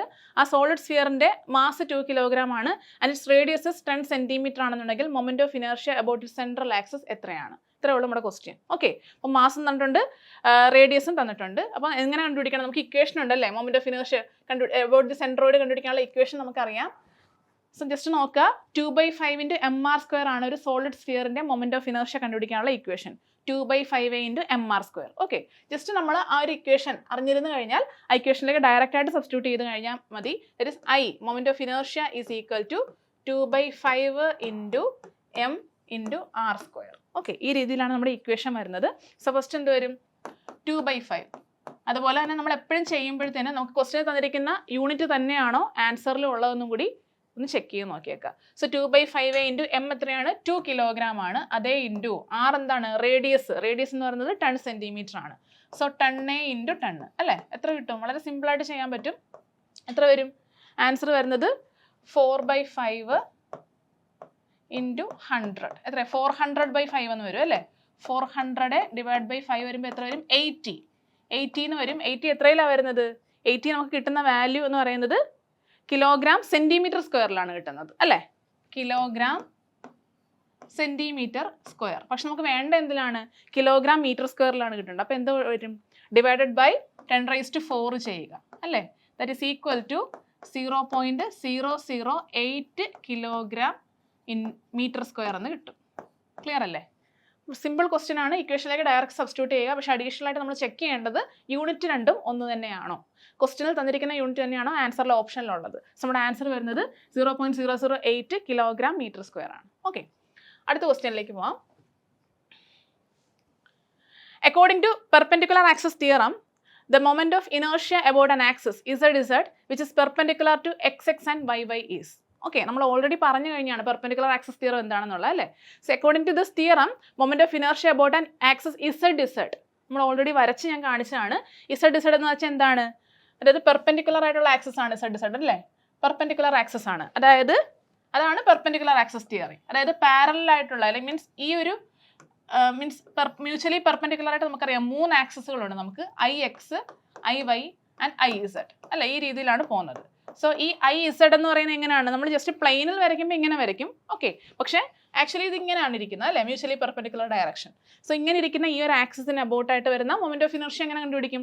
Just മറ്റു 2 ആക്സിസുകളുടെ മൊമെന്റ് ഓഫ് ഇനർഷ്യ, മറ്റു 2 ആക്സിസുകൾക്ക് about ആയിട്ടുള്ള moment of ഇനർഷ്യകളുടെ sum അത് കണ്ടുപിടിച്ചാൽ മതി. നമ്മുടെ ആൻസർ വരുന്നത് ഓപ്ഷൻ എ ആണ്. IZ is equal to IXXA plus IYY. Okay, എല്ലാവർക്കും ക്ലിയർ ആയെന്ന് വിചാരിക്കുന്നു. അടുത്ത ക്വസ്റ്റ്യനിലേക്ക് പോവാം. Next question, the maximum frictional force developed in a body when it just starts to slide over another surfaces. അപ്പോൾ ഇത് ഏത് പോർഷനിൽ നിന്നുള്ള ക്വസ്റ്റ്യൻ ആണ്? ഫ്രിക്ഷനിൽ നിന്നുള്ള ക്വസ്റ്റ്യൻ ആണ് അല്ലേ? അപ്പോൾ എന്താണ് നമ്മുടെ ക്വസ്റ്റ്യൻ? മാക്സിമം ഫ്രിക്ഷണൽ ഫോഴ്സ് ആണ് വേണ്ടത്. Maximum frictional force developed in a body when it just starts to slide over another surface. അതായത് ഒരു ബോഡി മറ്റൊരു ബോഡിയിലേക്ക് സ്ലൈഡ് ആകുമ്പോഴത്തേനും, നോർമലായിട്ട് നമ്മുടെ എല്ലാ എക്സാമ്പിൾസ്, നമ്മുടെ ഡേ ടു ഡേ ലൈഫിലുള്ള എല്ലാ എക്സാമ്പിൾസും ഇതിനെടുക്കാം ഫ്രിക്ഷന് വേണ്ടിയിട്ട്. അത് നമ്മൾ നടക്കുമ്പോൾ നമ്മൾ എന്താണ് ഗ്രൗണ്ടിൽ തറയിൽ ചവിട്ടി നടക്കുക ചെയ്യുന്നത്. അപ്പം നമ്മുടെ കാലിൻ്റെ അടിഭാഗം തറയിൽ കഴിഞ്ഞ് മീൻസ് തറയിൽ എന്താണ് കോണ്ടാക്റ്റിൽ വരിക ചെയ്യുന്നത് അല്ലേ? അപ്പോൾ അവിടെ എന്തുണ്ടാവും? നമ്മൾ വീഴാതിരിക്കുന്ന എന്ത് മൂലമാണ്? മെയിൻലി ഫ്രിക്ഷൻ മൂലമാണ് അല്ലേ? തെന്നിപ്പോവാതിരിക്കുന്നത്. So maximum frictional force developed in a ബോഡീനെ വിളിക്കുന്ന പേരെന്താണെന്നാണ് നമുക്ക് വേണ്ടത്. അതായത് ഇപ്പോൾ നമുക്കൊരു സർഫസ്, ഞാൻ കറക്റ്റ് ഹൊറിസോണ്ടൽ ആയിട്ടുള്ളൊരു സർഫസാണ് എടുത്ത് വെച്ചിരിക്കുന്നത്. അപ്പോൾ ഞാനിവിടെ ഒരു ബോഡീനെ വെച്ചേക്കുവാണ്. ഓക്കെ, അതിൻ്റെ വെയിറ്റ് W ആണ്. ആൻഡ് ഞാൻ എന്ത് ചെയ്യുന്നു? ഇതിനെ ഇങ്ങോട്ടേക്ക് വലിക്കുന്നു. ഓക്കെ, സോ എൻ്റെ അപ്ലൈഡ് ഫോഴ്സാണ് F എന്ന് പറയുന്നത്. സോ F അല്ലെങ്കിൽ P കൊടുക്കാം. P എന്ന് പറയുന്ന ഒരു അപ്ലൈഡ് ഫോഴ്സ് ഞാൻ കൊടുത്ത് അതിനെ വലിക്കുവാണ്. വലിക്കുമ്പം അതിനെ ഒപ്പോസ് ചെയ്യുന്നൊരു ഫോഴ്സ് അതിൽ തന്നെ ഡെവലപ്പ് ചെയ്യും. എവിടെ ഡെവലപ്പ് ചെയ്യും? ആ ബോഡിക്കും ആ സർഫസിനും ഇടയിലുള്ള പോർഷനിൽ ഡെവലപ്പ് ചെയ്യുന്നു അല്ലെ? In between the contact surfaces. ആ ഫോഴ്സിനെ വിളിക്കുന്ന പേരാണ് എന്തെന്ന് പറയുന്നത്? ഫ്രിക്ഷണൽ ഫോഴ്സ് എന്ന് പറയുന്നത്. ഓക്കെ, സോ എന്താണ് ഒപ്പോസിങ് ഫോഴ്സ് ഡെവലപ്ഡ് ബിറ്റ്വീൻ, അതായത് നമ്മൾ എക്സ്റ്റേണലി കൊടുക്കുന്ന വലിക്കാൻ വേണ്ടിയിട്ട് കൊടുക്കുന്ന ഒരു പുള്ള് അല്ലേ? വലിക്കാൻ വേണ്ടിയിട്ട് കൊടുക്കുന്ന പുള്ളിന് എഗെയിൻസ്റ്റ് ആയിട്ട് ഈ സർഫസുകൾക്ക് ഇടയിൽ ഡെവലപ്പ് ചെയ്യുന്ന ഫോഴ്സിനെ വിളിക്കുന്ന പേരാണ് ഫ്രിക്ഷണൽ ഫോഴ്സ് എന്ന് പറയുന്നത്. അപ്പോൾ അവിടെ ഒരു ഫ്രിക്ഷണൽ ഫോഴ്സ് ഡെവലപ്പ് ചെയ്യുന്നുണ്ട് അല്ലേ? അപ്പോൾ ആ ഫ്രിക്ഷണൽ ഫോഴ്സിൻ്റെ ഡയറക്ഷൻ എങ്ങനെ ആയിരിക്കും? ഒരാൾ അങ്ങോട്ട് പിടിച്ച് വലിക്കുന്നു, നമ്മൾ തിരിച്ചൊരു ബലം ഇങ്ങോട്ടേക്ക് പ്രയോഗിക്കുന്നു. സോ ഓപ്പോസിറ്റ് ഡയറക്ഷനിലായിരിക്കും. സോ ഇങ്ങോട്ടൊരു ഫ്രിക്ഷണൽ ഫോഴ്സ് ആണ് ഞാൻ F എന്ന് കൊടുത്തു. ഫ്രിക്ഷണൽ ഫോഴ്സ് ഉണ്ട് അല്ലേ? അപ്പം നമ്മൾ ചെറിയൊരു ഫോഴ്സ്, ഈ എക്സ്റ്റേണൽ ഫോഴ്സ് വളരെ തീരെ ചെറുതാണെങ്കിലോ വലിക്കുമ്പോൾ നീങ്ങത്തില്ല അല്ലേ? അപ്പം നീങ്ങിയാലും നീങ്ങിയില്ലെങ്കിലും ഒരു സർഫസ് മൂവ് ചെയ്താലും ഇല്ലെങ്കിലും അവിടെ ഒരു ഫ്രിക്ഷൻ ഉണ്ട്. ഓക്കെ, അപ്പം പക്ഷേ ആ ഫ്രിക്ഷൻ്റെ അളവിൽ വ്യത്യാസമുണ്ട്. റെസ്റ്റിലിരിക്കുവാണെങ്കിൽ എന്തായിരിക്കും, ഫ്രിക്ഷൻ ഭയങ്കര കൂടുതലായിരിക്കും അല്ലേ, കാരണം അതിന് ആ ഫ്രിക്ഷനെ ഡിസ്റ്റർബ് ചെയ്യാൻ നമ്മൾ എക്സ്റ്റേണലായിട്ട് ലോഡുകളൊന്നും തന്നെ അതിൽ പ്രയോഗിക്കുന്നില്ല. അപ്പോൾ എന്ത് സംഭവിക്കും, റെസ്റ്റിലിരിക്കുന്ന ഒരു ബോഡി ആണെങ്കിൽ അതിൽ ഫ്രിക്ഷൻ ഭയങ്കര കൂടുതലായിരിക്കും. അപ്പോൾ ഫ്രിക്ഷൻ ഭയങ്കരമായിട്ടും കൂടുതലാണ്. പക്ഷെ നമ്മൾ എന്ത് ചെയ്തു, ഈ ലോഡ് പതിയെ പതിയെ എക്സ്റ്റേണലി നമ്മൾ അപ്ലൈ ചെയ്ത ലോഡ് പതിയെ പതിയെ ഞാൻ കൂട്ടി കൊടുക്കുവാണ്. കൂട്ടി കൊടുക്കുന്തോറും എന്ത് സംഭവിക്കും, ഈ ഫ്രിക്ഷന് എന്താണ്, ഇതിനെ ചെറുത്ത് നിൽക്കാനുള്ള കഴിവ് കുറഞ്ഞു വരും. ഫൈനലി ഈ ഒബ്ജക്റ്റ് മൂവ് ചെയ്യും അല്ലേ, അതായത് ഫോഴ്സ് ഞാൻ അപ്ലൈ ചെയ്യുന്ന ഡയറക്ഷനിലേക്ക് അത് മൂവ് ചെയ്യുന്നു. പക്ഷേ മൂവ് ചെയ്യുന്നത് വരെ ഈ ഫ്രിക്ഷൻ എന്ത് ചെയ്യും, മൂവ് ചെയ്യാതിരിക്കാനുള്ള ശ്രമം അവിടെ നടത്തിക്കൊണ്ടേയിരിക്കും. സോ അങ്ങനെയാണെന്നുണ്ടെങ്കിൽ the maximum frictional force developed in a body when it just starts to slide over another surface. അതായത് മാക്സിമം അത് പ്രയോഗിക്കുന്ന ഫ്രിക്ഷണൽ ഫോഴ്സിനെ വിളിക്കുന്ന പേരെന്താണ്, ലിമിറ്റിംഗ് ഫ്രിക്ഷൻ എന്നാണ് വിളിക്കുന്നത്. ഓക്കെ, ലിമിറ്റിംഗ് ഫ്രിക്ഷൻ വരെ അത് റെസ്റ്റിലായിരിക്കും. ലിമിറ്റിംഗ് ഫ്രിക്ഷൻ എത്തിക്കഴിഞ്ഞ് കഴിഞ്ഞാൽ പിന്നെ അത് മൂവ് ചെയ്ത് തുടങ്ങും. ഓക്കെ, അങ്ങനെയാണ് നമ്മുടെ ഫ്രിക്ഷൻ്റെ കൺസെപ്റ്റ് വരുന്നത്. അപ്പോൾ എല്ലാവരും ക്ലിയർ ആയെന്ന് വിചാരിക്കുന്നു. അടുത്ത ക്വസ്റ്റ്യനിലേക്ക് പോവാം. ഓക്കെ, ഇവിടെ ഞാൻ ഓൾറെഡി പറഞ്ഞിട്ടുണ്ട് ആ ഒരു ഫ്രിക്ഷൻ്റെ 3 കാര്യങ്ങൾ. ഇത് നമ്മുടെ പരീക്ഷകൾക്ക് നേരത്തെ ചോദിച്ചിട്ടുള്ളതാണ്. So first magnitude of static friction. അതായത് എപ്പോഴും ഞാൻ ഓൾറെഡി ഒരു ബോഡി വരച്ച് കാണിച്ചാണല്ലോ, അതായത് ഈ ഒരു ബോഡിയിൽ നമ്മൾ ഫ്രിക്ഷൻ കൊടുക്കുന്ന സമയത്ത്, അതായത് നമ്മൾ അപ്ലൈ ചെയ്യുന്ന ലോഡിനെ ഒപ്പോസ് ചെയ്യുന്ന ഫോഴ്സ് ആണ് ഫ്രിക്ഷൻ എന്ന് പറയുന്നത് അല്ലേ. അപ്പോൾ സെയിം ഈ ലോഡ് നമ്മൾ കൂട്ടുമ്പം ഫ്രിക്ഷനും അതനുസരിച്ച് കൂടും.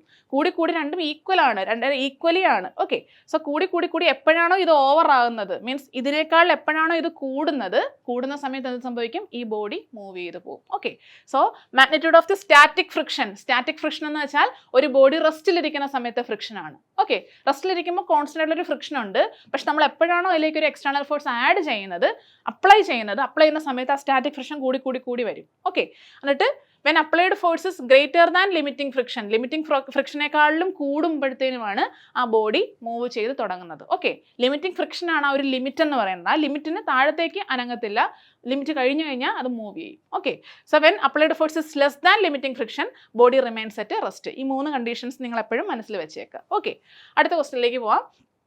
If a number of coplanar forces acting on a particle are in equilibrium, then the algebraic sum of their moments about any point is equal to the moment of the resultant force about the same point is.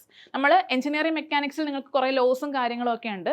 എന്ത് തന്നെ loss ആയാലും ആ ലോസിൻ്റെ statements അതുപോലെ തന്നെ പഠിച്ചു വയ്ക്കുക. Okay, കാരണം അത് ആ വാക്കുകൾ തന്നെ മാറ്റി അവർ ചോദിക്കാറുണ്ട്. ഓക്കെ, അപ്പോൾ if a number of coplanar forces ആണല്ലേ, സെയിം പ്ലെയിനിൽ ആക്ട് ചെയ്യുന്ന ഫോഴ്സുകളാണ്, a particle are in equilibrium, then the algebraic sum of their moments, അതായത് ഓരോ ഫോഴ്സും ഉണ്ടാക്കുന്ന മൊമെന്റ്. ഓക്കെ, അതായത് ഇപ്പം F1 എന്ന് പറയുന്നൊരു ഫോഴ്സ് ഉണ്ടെന്ന് വിചാരിക്കുക. ഓക്കെ, F1 ഫോഴ്സ് ഉണ്ട്.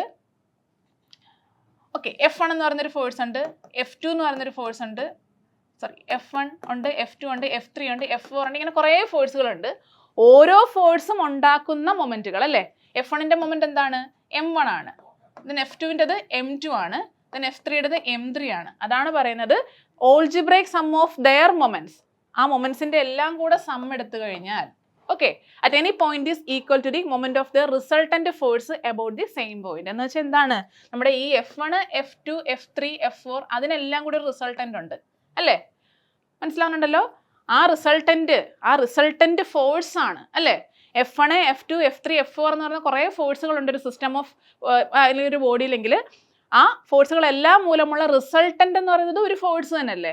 സോ ആ റിസൾട്ടൻ്റ് അവിടെ ഉണ്ട്.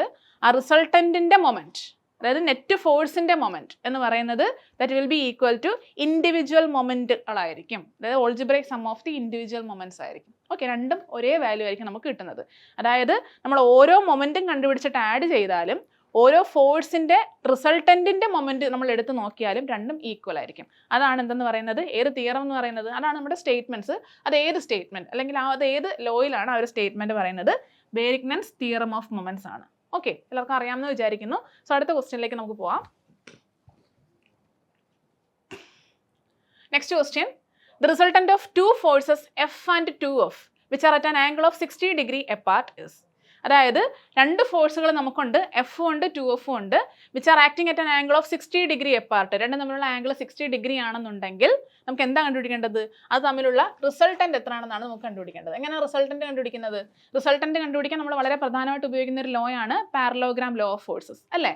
അത് പ്രകാരം നമ്മുടെ റിസൾട്ടന്റ് എങ്ങനെ കണ്ടുപിടിക്കും, R is equal to resultant is equal to root of എന്ത് വരും, P² plus Q square plus 2pq cos theta. ഇതാണ് നമ്മുടെ ഇക്വേഷൻ അല്ലേ.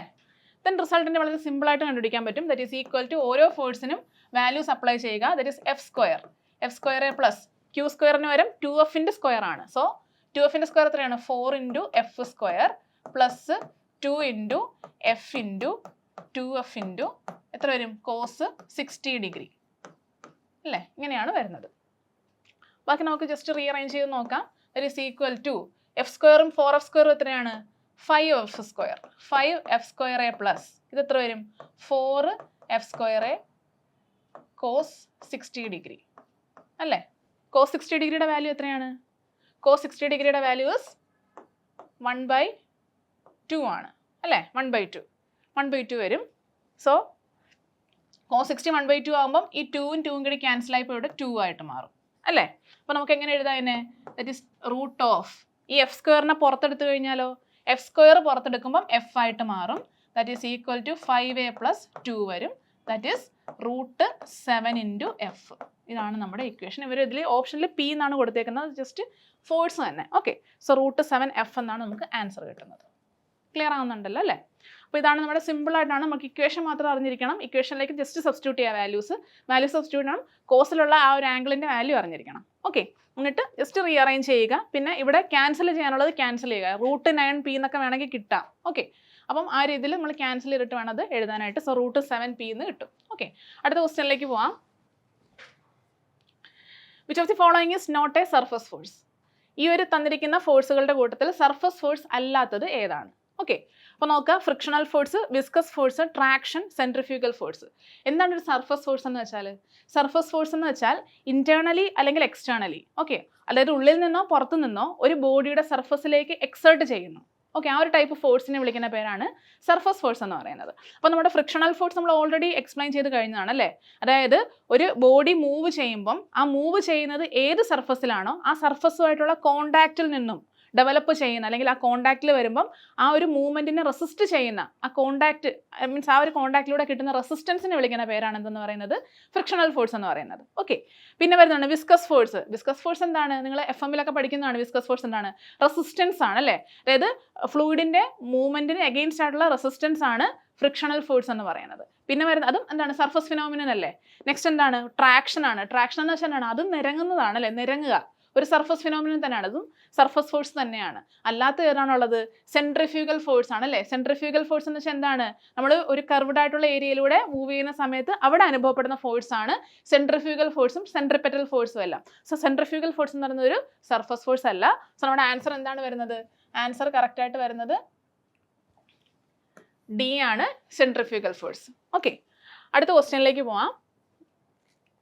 The capacity of a body to do work is known as. അതായത് work എന്ന് വെച്ചാൽ പ്രവൃത്തി അല്ലേ. പ്രവൃത്തി ചെയ്യാനുള്ള ഒരു ബോഡിയുടെ കഴിവിനെ വിളിക്കുന്ന പേരെന്താണ്? Capacity of a body to do work is known as. Work, power, energy, none of this. എന്താണ് ആ ഒരു കപ്പാസിറ്റിനെ വിളിക്കുന്ന പേരെന്താണ്? നമുക്ക് പ്രത്യേകിച്ച് ഒന്നും ആലോചിക്കേണ്ട ആവശ്യമില്ല. Capacity of doing work is known as energy അല്ലേ. എനർജി ഉണ്ടെങ്കിലേ വർക്ക് ചെയ്യാൻ പറ്റുള്ളൂ. വർക്ക് എന്ന് വെച്ചാൽ എന്താണ്? നമ്മളിപ്പം ഒരാൾ ഒരു വെയിറ്റും പിടിച്ചിട്ട് ഇങ്ങനെ നിൽക്കുകയാണെന്നുണ്ടെങ്കിൽ അയാൾ വർക്ക് ചെയ്യുന്നത് നമുക്ക് പറയാൻ പറ്റുമോ? ഇല്ല. അയാൾ ചെയ്യുന്ന ആ വർക്കിലൂടെ എന്തെങ്കിലും ഒരു ഡിസ്പ്ലേസ്മെന്റ് ഉണ്ടായി, അതായത് അവിടെ നിന്ന് ഇവിടെ വരെ മൂവ് ചെയ്താണ് ആ ഒരു വർക്ക് ചെയ്തതെന്ന് പറയുവാണെങ്കിൽ നമുക്ക് പറയാം വർക്ക് ചെയ്തു എന്നുള്ളത്. അതായത് വർക്ക് എന്ന് വെച്ചാൽ എന്താണ്? ഫോഴ്സിൻ്റെ ഡിസ്പ്ലേസ്മെന്റ് ആണ്. ആ വർക്ക് തന്നെ ചെയ്യാനുള്ള കപ്പാസിറ്റീനെ വിളിക്കുന്ന പേരാണ് എനർജി എന്ന് പറയുന്നത്. ദെൻ നമ്മൾ ചെയ്ത വർക്ക് പെർ ആ ഒരു വർക്കിൻ്റെ റേറ്റിനെ വിളിക്കുന്ന പേര്, വർക്ക് പെർ യൂണിറ്റ് ടൈം, അതിനെ വിളിക്കുന്ന പേരാണ് എന്തെന്ന് പറഞ്ഞാൽ പവർ എന്ന് പറയുന്നത്. ഓക്കെ, എല്ലാം നിങ്ങൾക്ക് അറിയാമെന്ന് വിചാരിക്കുന്നു. അടുത്ത ക്വസ്റ്റ്യനിലേക്ക് പോവാം. What is the distance of the load from the fulcrum called? ഫൾക്രത്തിൽ നിന്നും ഉള്ള ലോഡിൻ്റെ, അതായത് ഫൾക്രവും ലോഡും തമ്മിലുള്ള ഡിസ്റ്റൻസിനെ വിളിക്കുന്ന പേരെന്താണ്? ഓക്കെ, ഇപ്പം നമുക്കറിയാം ഇതൊരു ഭാഗം ഇവിടുന്ന് വരുന്നതാണ് ഫോഴ്സിൽ തന്നെ ലെവറിൻ്റെ ഭാഗത്തു നിന്ന് വരുന്നതാണ് ലെവർ സിസ്റ്റം. സോ ഇതാണ് നമ്മുടെ 3 കേസുകൾ. ഫസ്റ്റ് കേസ് ക്ലാസ് 1 അല്ലെങ്കിൽ ടൈപ്പ് 1 ലെവർ ആണ്. Second type 2 lever, third type 3 lever. Okay, അപ്പോൾ ഈ രീതിയിലാണ് പോകുന്നത്. അപ്പോൾ ഫസ്റ്റ് കേസിൽ എന്താണ് പ്രത്യേകത? സിമ്പിൾ ആണല്ലേ ഫസ്റ്റ്, അതായത് എന്താ ഉത്തോലകങ്ങൾ അല്ലേ, ഒന്നാം വർഗ്ഗ ഉത്തോലകം, രണ്ടാം വർഗ്ഗ ഉത്തോലകം. Okay, so first order level എന്ന് പറയുമ്പോൾ മെയിനായിട്ട് വരുന്ന എന്താണ്? ഫൽക്രം. ഫൽക്രം എന്ന് പറയുന്നത് ഫൽക്രത്തിന് അബൌട്ടായിട്ടാണ് നമ്മൾ ലോഡ് കൊടുക്കുന്നതും എഫേർട്ട് കൊടുക്കുന്നതും അല്ലേ. സോ ഫൽക്രം നടുക്ക് വരും ആൻഡ് അപ്പുറം ഇപ്പുറമാണ് ലോഡും എഫേർട്ടും വരുന്നത്. നെക്സ്റ്റ് സെക്കൻഡ് കേസിൽ എന്താ വരുന്നത്? ആരാണ് സെന്ററിൽ വരുന്നത്? ലോഡാണ് സെന്ററിൽ വരുന്നത്. ഓക്കെ, അടുത്ത കേസിൽ ക്ലാസ് 3യിൽ വരുന്നത് എഫേർട്ടാണ് സെന്ററിൽ വരുന്നത്. അപ്പോൾ ഈ ഒരു രീതിയിൽ പഠിച്ചു വയ്ക്കുക. ഫൽക്രം സെന്ററിൽ വന്ന് മീൻസ് നമ്മുടെ ത്രാസ് അല്ലേ, ഫൽക്രം അതായത് ജോയിന്റ് ആണ് സെന്ററിൽ വരുന്നത്, നമ്മൾ ലോഡ് കൊടുക്കുന്നു ആൻഡ് എഫേർട്ട്. ഓക്കെ, സോ അതാണ് ഫസ്റ്റ് കേസ്. രണ്ടാമത്തെ കേസ് നോക്കിയേ, ഫൽക്രം അറ്റത്താണ് വരുന്നത്, എന്നിട്ട് എന്താണ് ഇവിടെ എഫേർട്ട് കൊടുക്കും, ഇവിടെയാണ് ലോഡ് വരുന്നത്. എന്ന് വെച്ചാൽ നമ്മുടെ നാരങ്ങ ഞെക്കിയില്ലേ, നാരങ്ങ പിഴിയുന്ന, ഓക്കെ, ലെമൺ സ്ക്യൂസർ. സോ അത് ഒക്കെ ഈ ഒരു എക്സാമ്പിളിന് വരുന്നതാണ്. പിന്നെ വരുന്നത് ക്ലാസ് 3 ലെവലിന് വരുന്നതാണ് എഫേർട്ട് നടുക്ക് വരും, ദെൻ ഫൽക്രവും ലോഡ്, അതായത് നമ്മുടെ കൈ. ഓക്കെ, അതാണ് മെയിനായിട്ട് വരുന്ന ക്ലാസ് 3 ലെവലിൽ. അപ്പോൾ നമുക്ക് ക്വസ്റ്റ്യൻ ഇത്രയേ ഉള്ളൂ, what is the distance of the load from the fulcrum. ലോഡും ഫൽക്രവും നമ്മൾ ഡിസ്റ്റൻസിന് വിളിക്കുന്ന പേര് ഇത്രയേ ഉള്ളൂ, ലോഡാം എന്ന് വിളിക്കും. ഓക്കെ, അത്രയേ ഉള്ളൂ. സോ നമ്മുടെ ആൻസർ വരുന്നത് എന്താണ്? ലോഡാം ആണ് കറക്റ്റ് ആയിട്ടുള്ള ആൻസർ. അടുത്ത question, the work done in unit time is called. Okay, unit ടൈമിലുള്ള വർക്ക് ഡണ്ണിനെ വിളിക്കുന്ന പേര് നമ്മൾ ഓൾറെഡി പറഞ്ഞു കഴിഞ്ഞല്ലേ. എന്താണ് യൂണിറ്റ് ടൈമിലുള്ള വർക്ക് ഡണ്ണിനെ വിളിക്കുന്ന പേര്? അതാണ് പവർ. പവറിനെ വിളിക്കുന്ന പേര് അത് W/T അല്ലേ, ഇങ്ങനെയാണ് നമ്മൾ കാൽക്കുലേറ്റ് ചെയ്യുന്നത്. ഓക്കെ, അടുത്ത question, find the centroid of lamina show in figure. അതായത് ഫിഗറിൽ കാണിച്ചിരിക്കുന്ന ഈ ഒരു ലാമിനയുടെ സെൻട്രോയിഡ് നമുക്ക് കണ്ടുപിടിക്കണം അല്ലേ. സെൻറ്റർ ഓഫ് ഗ്രാവിറ്റി എവിടെയാണ് വരുന്നത്, നമുക്ക് ആ ഒരു പൊസിഷൻ നമുക്ക് കണ്ടുപിടിക്കണം അല്ലേ. ഓപ്ഷനിൽ 50-45 mm, 50-35 mm, 50-17 mm and 50-27 mm ഇങ്ങനെയാണ് പോകുന്നത്. ഓക്കെ, നമുക്ക് നോക്കാം. അപ്പോൾ ഇത് എന്താണ്, ഈ ഒരു ഭാഗത്ത് നിന്ന് നോക്കി കഴിഞ്ഞാൽ സിമെട്രിക് ആയിട്ടാണ് പോകുന്നത് അല്ലേ. അപ്പോൾ നമുക്ക് പ്രത്യേകിച്ച് ഇക്വേഷൻ യൂസ് ചെയ്തിട്ട് കണ്ടുപിടിക്കേണ്ട ആവശ്യമുണ്ടോ ഒരു ഭാഗം? ഇല്ല. അതായത് കാണുമ്പോൾ തന്നെ നമുക്ക് അറിയാൻ പറ്റും, ഒക്കെ എന്താണ് ഇങ്ങനെ കറക്റ്റ് ഇങ്ങനെ നമുക്ക് വിഭജിക്കാൻ പറ്റും, കട്ട് ചെയ്യാൻ പറ്റും. കട്ട് ചെയ്തിട്ട് ഞാൻ ഇങ്ങനെ താഴത്തുനിന്ന് ഇങ്ങനെയാണ്, നിങ്ങൾക്ക് ഏത് രീതിയിൽ വേണമെങ്കിലും ആക്സസ് കൺസിഡർ ചെയ്യാം കേട്ടോ. ഞാനിപ്പോൾ ഇങ്ങനെയാണ് ആക്സസ് എടുത്തേക്കുന്നത്. സോ ഈ ഒരു ആക്സസിൽ കറക്റ്റ് എവിടെയാണ് സെൻറ്റർ വരുന്നത്? കറക്റ്റ് സെൻറ്റർ വരുന്നത് ഈ 100ന്റെ കറക്റ്റ് പകുതിയിലാണ് വരുന്നത് അല്ലേ. അപ്പോൾ എന്താണ് എൻ്റെ എക്സ് ബാർ? അപ്പോൾ എല്ലാ ഓപ്ഷനിലും നമുക്ക് എക്സ് ബാർ ഇസ്, അതായത് സെൻട്രോയിഡ് അല്ലെങ്കിൽ സെൻറ്റർ ഓഫ് ഗ്രാവിറ്റി നമ്മൾ എങ്ങനെ റെപ്രസെൻറ്റ് ചെയ്യുന്നു? എക്സ് ബാറ് വൈ ബാറ് അല്ലേ, ഇങ്ങനെയാണ് റെപ്രസെൻറ്റ് ചെയ്യുന്നത്. അതിൽ എക്സ് ബാർ എന്ന് പറയുന്നത് എന്താണ്? കറക്റ്റ്, അതായത് എത്ര ഡിസ്റ്റൻസ് ആണ്, അതായത് നമ്മുടെ ടോട്ടൽ ഫിഗറിൻ്റെ കറക്റ്റ് സെൻറ്റർ എന്ന് പറയുന്നത് എക്സ് ഡയറക്ഷനിൽ എത്രയാണ്, മിഡിൽ പോർഷൻ എത്രയാണ്? 100ന്റെ പകുതി 50യിലാണ് കറക്റ്റ് സെൻറ്റർ നിൽക്കുന്നത് അല്ലേ. സോ എക്സ് ബാറിൻ്റെ വാല്യൂ ഇസ് 50. അത് പ്രത്യേകിച്ച് കണ്ടുപിടിക്കേണ്ട, കണ്ടുപിടിച്ച് ഇക്വേഷൻ ഉപയോഗിച്ചാലും നമുക്ക് 50 തന്നെ കിട്ടും. സോ അത്രയും സമയം നമുക്ക് വേസ്റ്റ് ആക്കേണ്ട ആവശ്യമില്ല. നെക്സ്റ്റ് വൈ ബാർ നോക്കാം. വൈ ബാർ എങ്ങനെ കണ്ടുപിടിക്കും? ഇതൊരു റെഗുലർ ഫിഗർ ആയതുകൊണ്ട് തന്നെ അൺസിമെട്രിക്കൽ ആണ്. അബൌട്ട് വൈ ആക്സിസിന് അബൌട്ടായിട്ട് അൺസിമെട്രിക്കൽ ആയതുകൊണ്ട് തന്നെ നമുക്ക് ഇക്വേഷൻ യൂസ് ചെയ്യണം. Y bar is equal to A1y1 plus A2y2 divided by A1 plus A2. സിമ്പിളായിട്ട് ചെയ്യാവുന്ന ഒരു ഇക്വേഷൻ ആണ് അല്ലേ, ഒരു പ്രോബ്ലമാണിത്. That is equal to A1 എത്രയാണ്? A1നെ ഞാൻ ഇതാണ് എൻ്റെ ഫസ്റ്റ് ഏരിയ ആൻഡ് ഇതാണ് എൻ്റെ സെക്കൻഡ് ഏരിയ എന്ന് ഞാൻ എടുക്കുവാണ്. സോ A1 എന്ന് പറയുന്നത് 100 × 20 അല്ലേ, അതാണ് A1. അതേ ഇൻറ്റു Y1 എന്താണ്? Y1 എന്ന് വെച്ചാൽ ഞാൻ ഏത് ഏരിയയാണോ എടുത്തത് ആ ഏരിയ മാത്രം നോക്കുക. ആ ഏരിയയുടെ സെൻറ്റർ എവിടെ വരും? ഏകദേശം ഇവിടെ വരും അല്ലേ. ആ ഏരിയയുടെ സെൻറ്റർ ഇവിടെ വരും. സെൻറ്റർ മുതൽ ഞാൻ കൺസിഡർ ചെയ്ത ആക്സസ് വരെയുള്ള Y distance, vertical distance. Okay, അതാണ് Y1. അല്ലാതെ വൈ ആക്സസ് എന്നല്ല. അതായത് Y1 distance, Y distance, vertical distance എന്ന് വെച്ചാൽ എക്സ് വരെയുള്ള, അതായത് എക്സ് ആക്സസ് വരെയുള്ള വെർട്ടിക്കൽ ഡിസ്റ്റൻസ് അല്ലേ. സോ ഇതാണ് എൻ്റെ Y1 എന്ന് പറയുന്നത്. അപ്പോൾ Y2 എവിടെ വരും? Y2 എന്ന് വെച്ചാൽ രണ്ടാമത്തെ ഫിഗർ ഏതാ? രണ്ടാമത്തെ ഒബ്ജക്റ്റ് ഏതാ? അല്ലെങ്കിൽ ഇതാണ് രണ്ടാമത്തെ ഫിഗർ. അപ്പോൾ രണ്ടാമത്തെ പോർഷനിലെ സെൻറ്റർ, കറക്റ്റ് സെൻറ്റർ എവിടെയാണോ അവിടെ മുതൽ ഈ താഴത്തെ ഈ ഒരു ആക്സസ് വരെയുള്ള ഡിസ്റ്റൻസ് ആണ് Y2 എന്ന് പറയുന്നത്. ഓക്കെ, സോ Y1 എന്ന് പറയുന്നത് എന്ത് വരും? 20യുടെ പകുതി 10 എന്ന് വരും. പ്ലസ് A2 എന്ന് പറയുന്നത് ഈ ഒരു പോർഷൻ്റെ, ഈ ഒരു ഏരിയയുടെ ഏരിയ 10 × 50 ഇൻറ്റു എത്ര വരും? ഇൻറ്റു ഇവിടുന്ന് ഇവിടെ വരെയുള്ള ഡിസ്റ്റൻസ് എത്രയാണ്? ഇവിടുന്ന് ഇവിടെ വരുമ്പോൾ 25 വരും. 25 പ്ലസ് 20 45 എന്ന് വരും അല്ലേ.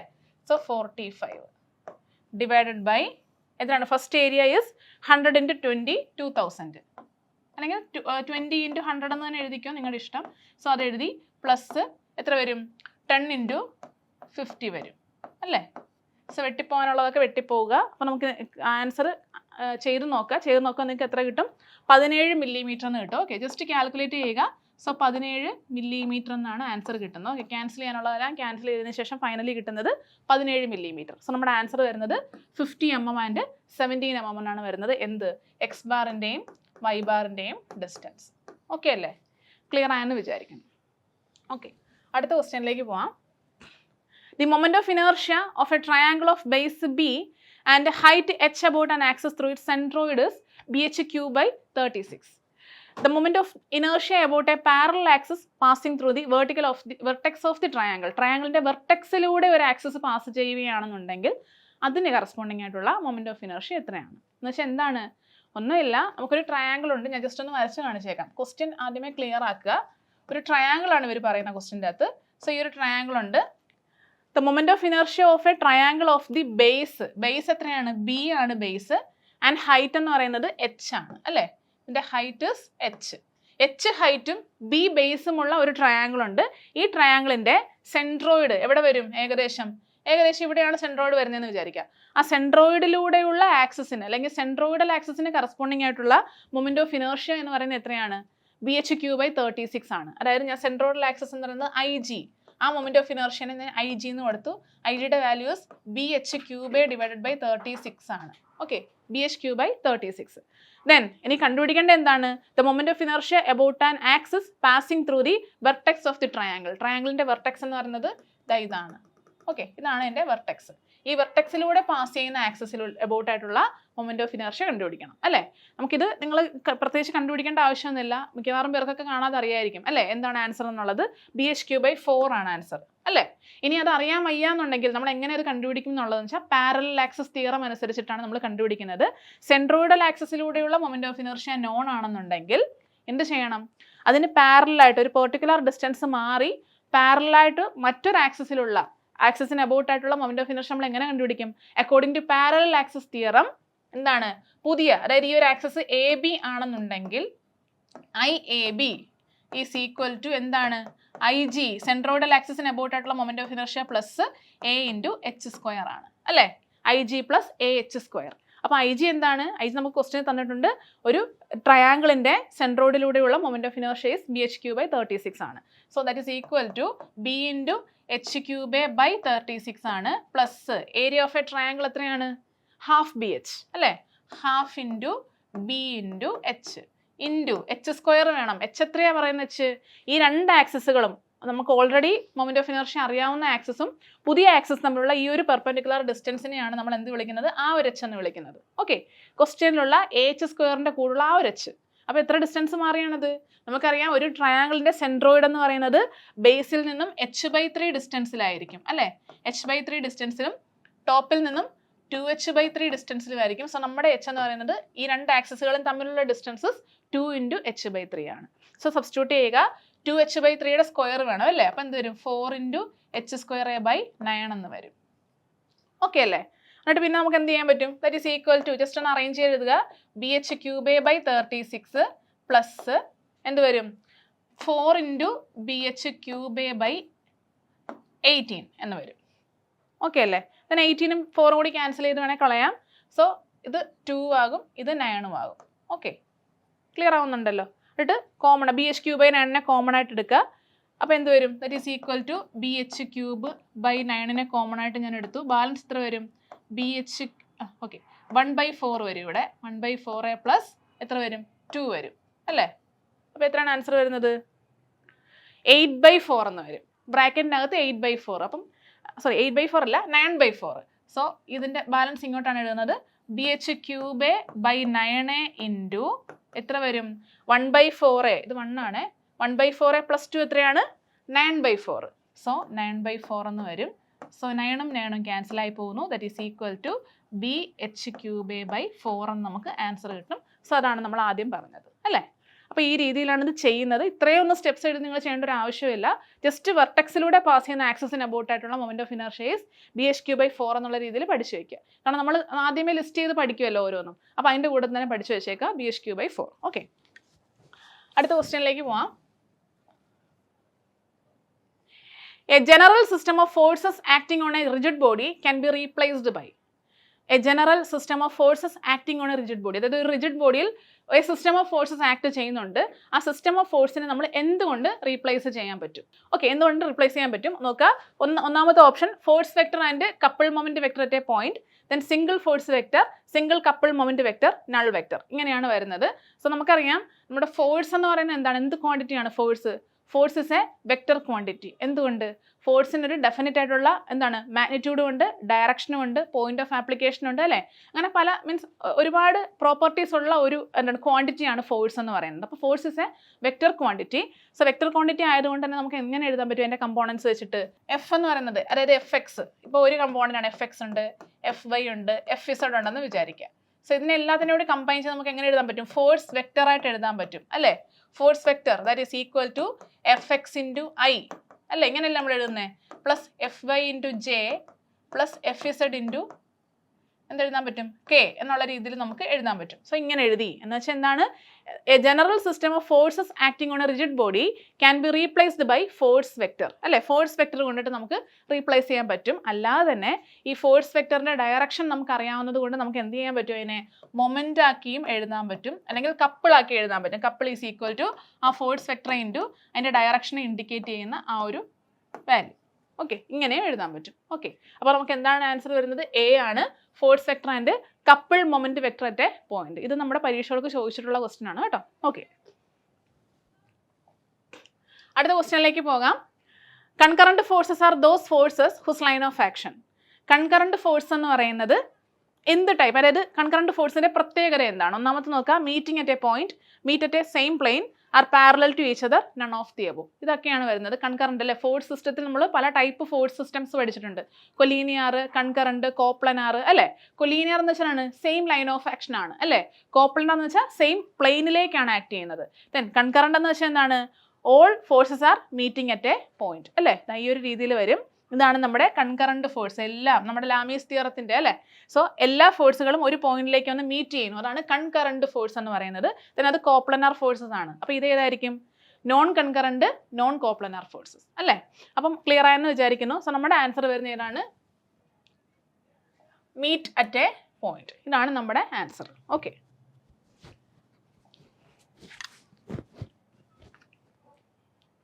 അടുത്ത ക്വസ്റ്റ്യനിലേക്ക് പോവാം. The polar moment of inertia of rectangular section having width 2 cm and depth 6 cm. Polar moment of inertia ആണ് വേണ്ടത്, അല്ലേ? Polar moment of inertia of rectangular section having width 2 cm and depth 6 cm is എത്രയാണ്? നമ്മൾ already പറഞ്ഞു, equations എല്ലാം നമ്മൾ പറഞ്ഞു കഴിഞ്ഞ കാര്യങ്ങളാണ്.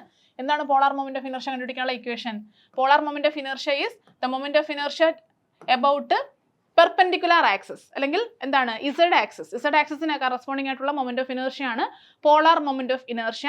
And also perpendicular axis theorem നമ്മൾ ഉപയോഗിക്കുന്നത് എന്തിനു വേണ്ടിയിട്ടാണ്? അത് നമ്മുടെ പരീക്ഷകൾക്ക് ചോദിച്ചിട്ടുള്ളൊരു ക്വസ്റ്റൻ ആണ്. Okay, application of perpendicular axis theorem എന്ന് പറയുന്നത് എന്താണ്? ഡിറ്റർമിനേഷൻ ഓഫ് എന്താണ്? പോളാർ മൊമെന്റ് ഓഫ് ഇനർഷ്യ ആണ്.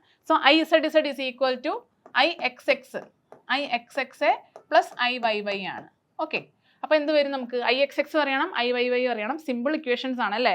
റെക്ടാങ്കുലർ സെക്ഷൻ ആയതുകൊണ്ട് തന്നെ ബി ഡി ക്യൂബ് ബൈ 12 ആണ്, അല്ലേ? First one that is equal to B into D cube by 12 plus D into B cube by 12. Okay, നിങ്ങൾ ഏത് രീതിയിലാണ് എഴുതുന്നത് ആ രീതിയിൽ എഴുതുക.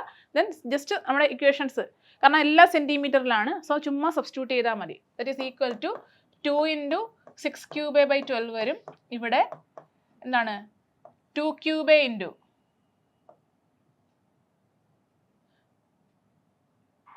6 cube. Okay, 2 cube into 6 by 12 വരും.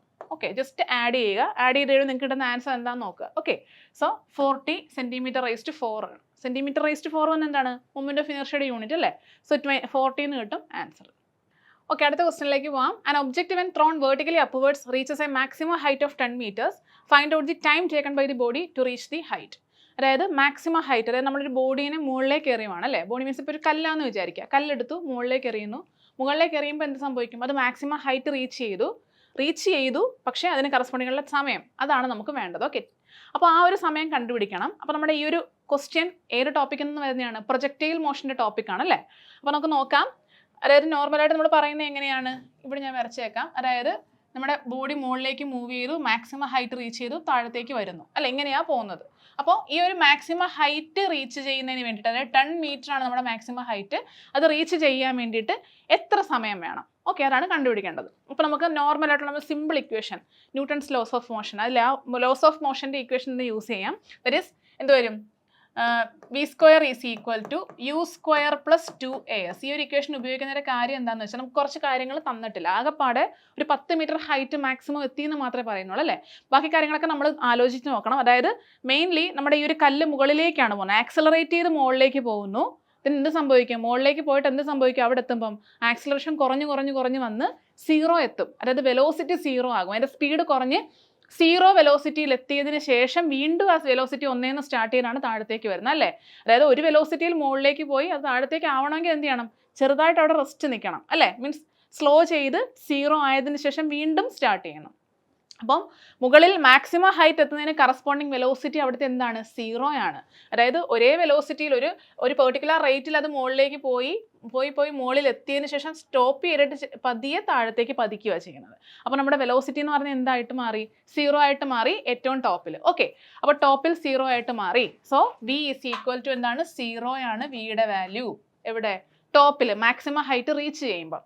അതിനുശേഷം യു സ്ക്വയർ ഉണ്ടോ? യു സ്ക്വയർ ഉണ്ട്. ഒരു പെർട്ടിക്കുലർ വെലോസിറ്റിയിലാണ് എത്തിയത്. പ്ലസ് 2 ഇൻറ്റു എ എന്താണ്?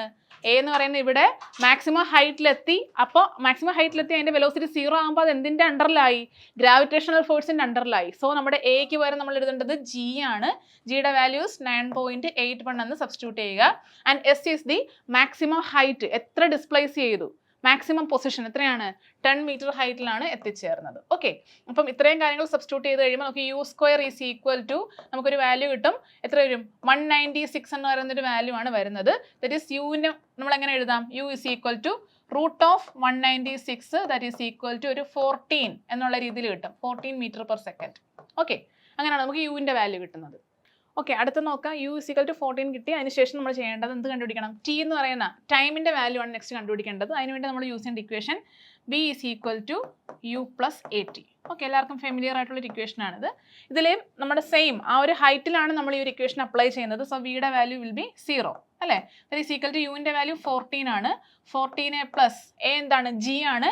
9.81 ഇൻറ്റു ടി കണ്ടുപിടിക്കണം. ഓക്കെ, ക്ലിയർ ആയെന്ന് വിചാരിക്കുന്നു. So just substitute means just ഒന്ന് റീഅറേഞ്ച് ചെയ്താൽ മതി. അപ്പോൾ 14 ഈസ് ഈക്വൽ ടു എന്ത് വരും? -9.81 ഇൻറ്റു ടി എന്ന് വരും. ഓക്കെ, എന്നിട്ട് എന്ത് ചെയ്യണം? നമ്മൾ ടി കണ്ടുപിടിക്കാൻ വേണ്ടിയിട്ട് 14 ഡിവൈഡ് ബൈ 9.81 കൊണ്ട് ഡിവൈഡ് ചെയ്യുക. അപ്പോൾ എത്ര വരും? നമുക്ക് ജസ്റ്റ് ഒന്ന് കാൽക്കുലേറ്റ് ചെയ്ത് നോക്കുക. നമുക്ക് കിട്ടുന്ന ആൻസർ എന്ന് പറയുന്നത് കറക്റ്റായിട്ട് ഇപ്പം 14/10 ആയിരുന്നെങ്കിൽ എത്ര കിട്ടിയേനെ? 1.4 കിട്ടിയേനെ അല്ലേ. അതായത് 9.81 പകരം നമ്മൾ ചില സ്ഥലങ്ങളൊക്കെ 10 ഇട്ട് ചെയ്യാറുണ്ടല്ലോ.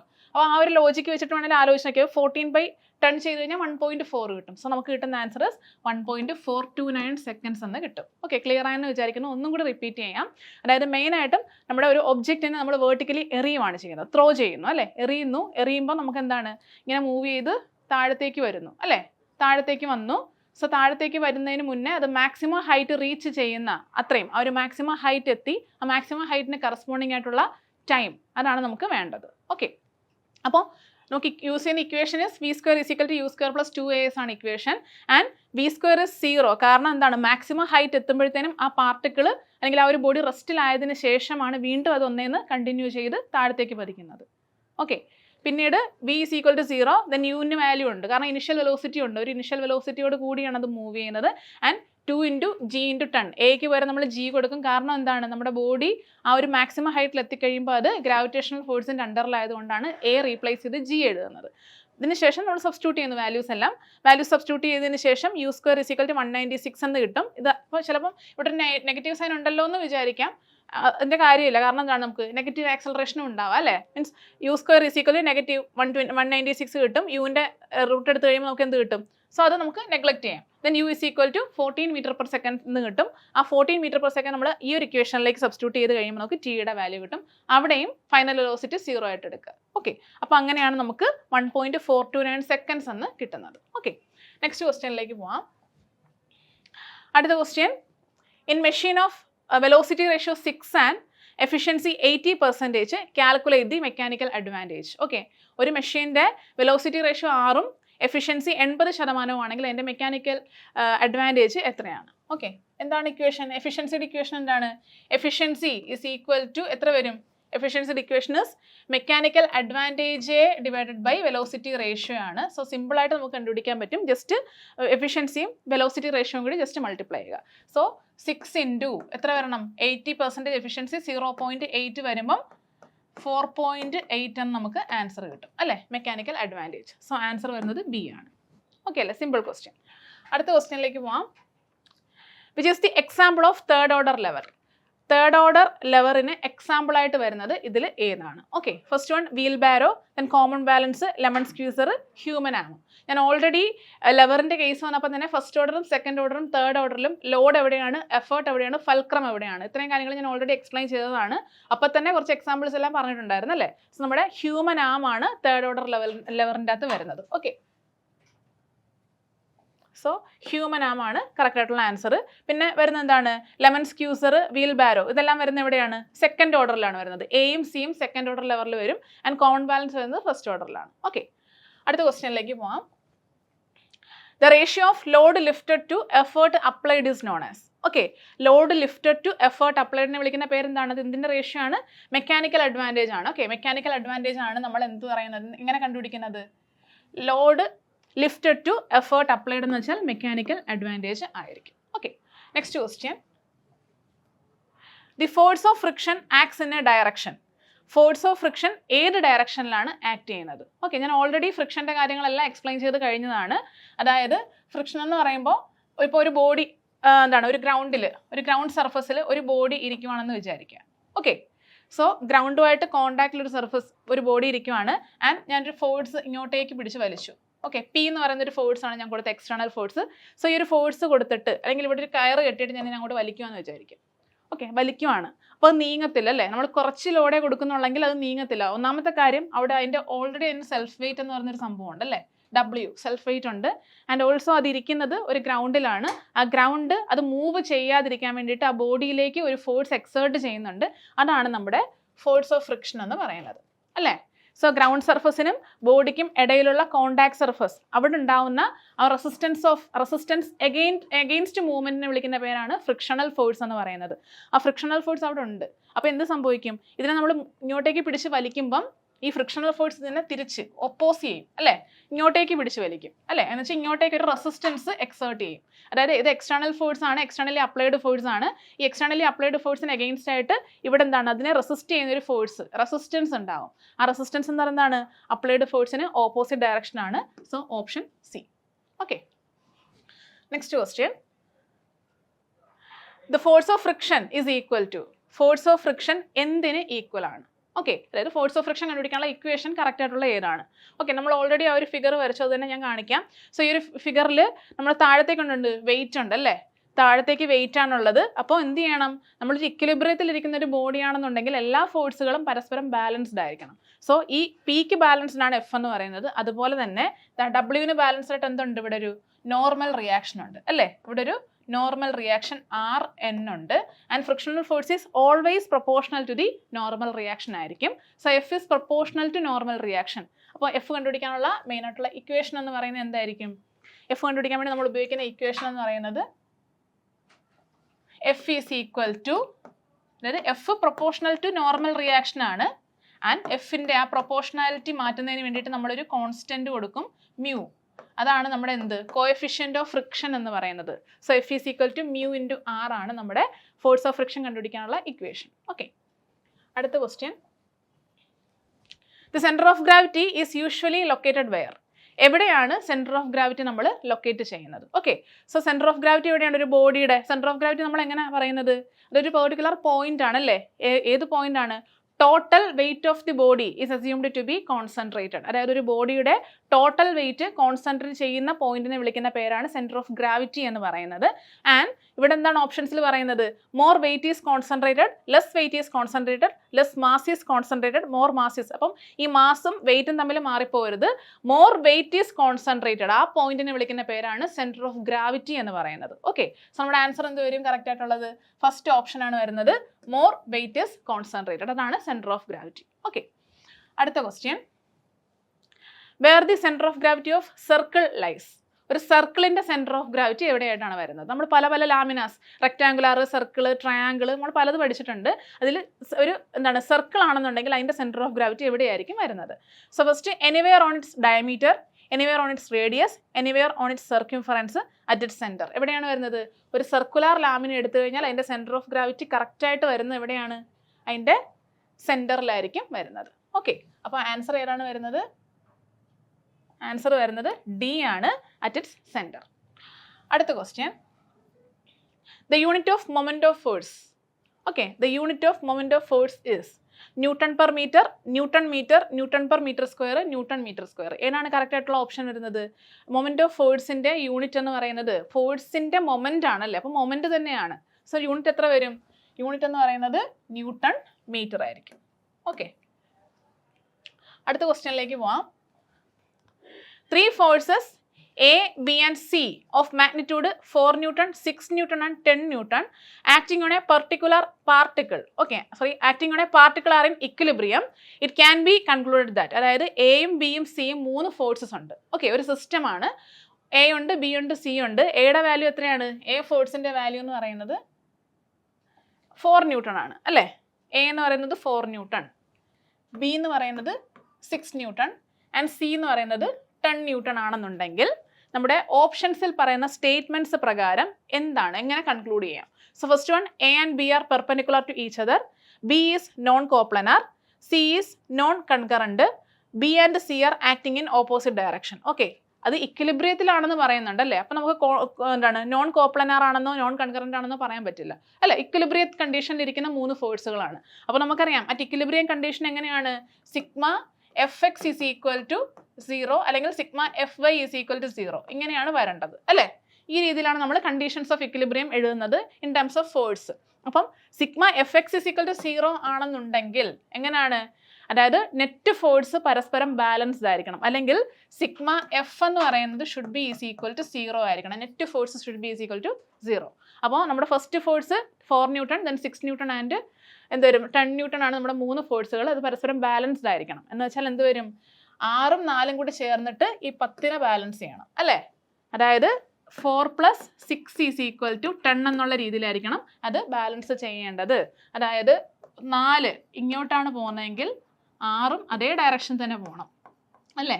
ആൻഡ് 10 ഏത് ഡയറക്ഷനിൽ പോകണം? ഈ ഡയറക്ഷനിൽ പോകണം അല്ലേ? ഇങ്ങനെയാണ് ബാലൻസ്ഡ് ആയിട്ടിരിക്കേണ്ടത്. സോ എന്ത് വരും കറക്റ്റ് ആയിട്ടുള്ളത്? എയും ബിയും പെർപെൻഡിക്കുലർ ആണോ? അല്ല. വരുന്നത് എന്താണ്? ബിയും സിയും ആക്ടിങ് ഇൻ ഓപ്പോസിറ്റ് ഡയറക്ഷൻ അല്ലേ? സോ അതാണ് നമ്മുടെ കറക്റ്റ് ആയിട്ടുള്ള സ്റ്റേറ്റ്മെൻറ്റ്സ്. ഓക്കെ അല്ലേ? അടുത്ത ക്വസ്റ്റ്യനിലേക്ക് പോവാം. The resultant force of 2 equal forces p is also equal to p. The angle between them in degree. ഇതാണ് നമുക്ക് കണ്ടുപിടിക്കേണ്ടത്. അപ്പോൾ ഇതാണ് question.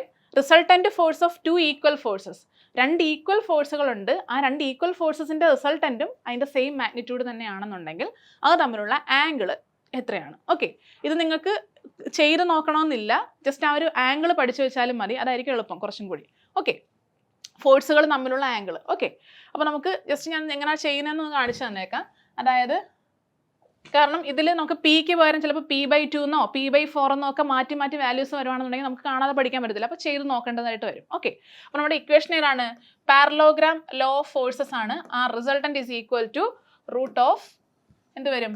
p² plus q² plus 2pq cos θ. ഇതാണ് നമ്മുടെ ഇക്വേഷൻ അല്ലേ? അപ്പോൾ ഇതിലേക്ക് നമുക്ക് തന്നിരിക്കുന്ന കാര്യങ്ങളെല്ലാം സബ്സ്റ്റിറ്റ്യൂട്ട് ചെയ്യുക. എല്ലാ ഫോഴ്സുകളും എന്താണ്? പി ആണ്. അതായത് റിസൾട്ടൻറ്റും പിയും ക്യൂവും എല്ലാം പി തന്നെയാണ് അല്ലേ? സോ ജസ്റ്റ് സബ്സ്റ്റിറ്റ്യൂട്ട് ചെയ്യുക. That is R P is equal to root of എന്ത് വരും? p² plus p² plus 2 into P into P into cos theta. തീറ്റയാണ് നമുക്ക് കണ്ടുപിടിക്കേണ്ടത് അല്ലേ? സോ ഒന്ന് അറേഞ്ച് ചെയ്ത് കഴിഞ്ഞാൽ P is equal to root of 2p² plus ഇവിടെയും 2p² ഇൻറ്റു കോസ് തീറ്റ അല്ലേ? അപ്പം ഈ എന്താണ് p² നമുക്ക് പുറത്തെടുക്കുക, അല്ലെങ്കിൽ ഇവിടെ തന്നെ വെച്ച് 2p² പുറത്തെടുത്ത് കഴിഞ്ഞാൽ p ഈസ് ഈക്വൽ ടു, ഞാൻ pനെ അങ്ങ് പുറത്ത് റൂട്ടിൻ്റെ വെളിയിലെടുത്തു, and 2 into 1 plus cos theta. Okay, 1 plus cos theta എന്താണ്?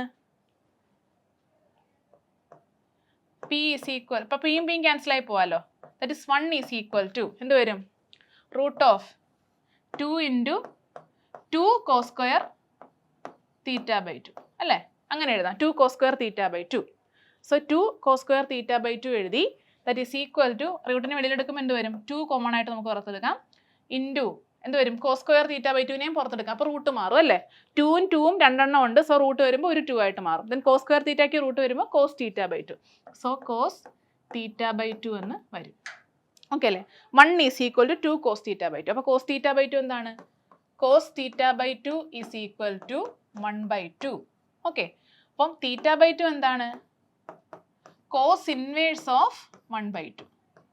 ഓക്കെ, cos ഇൻവേഴ്സ് ഓഫ് 1/2 എത്ര വരും? cos ഇൻവേഴ്സ് 60 ഡിഗ്രി ആണ് അല്ലേ? 60 ഡിഗ്രി വരും.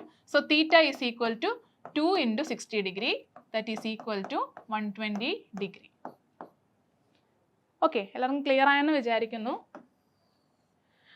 അതായത് നമ്മുടെ equation according to parallelogram law of forces R is equal to root of P square plus Q square plus 2pq cos theta ആണ്.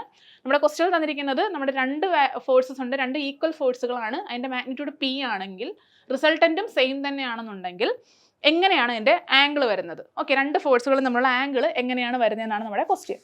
Okay, അപ്പോൾ P is equal to substitute ചെയ്തു. Common ആയിട്ട് എടുക്കാനുള്ളതെല്ലാം റൂട്ടിന് വെളിയിൽ എടുക്കാൻ പറ്റുന്ന രീതിയിലാക്കിയിട്ട് നമ്മൾ വെളിയിലെടുത്തു. ഫൈനലി നമുക്ക് കിട്ടുന്നത് 1 is equal to 2 cos theta by 2 എന്ന് കിട്ടും. സോ cos തീറ്റ ബൈ 2 1/2 ആണെങ്കിൽ തീറ്റ ബൈ 2 എന്താണ്? cos inverse of 1/2. cos inverse of 1/2 എത്രയാണ്?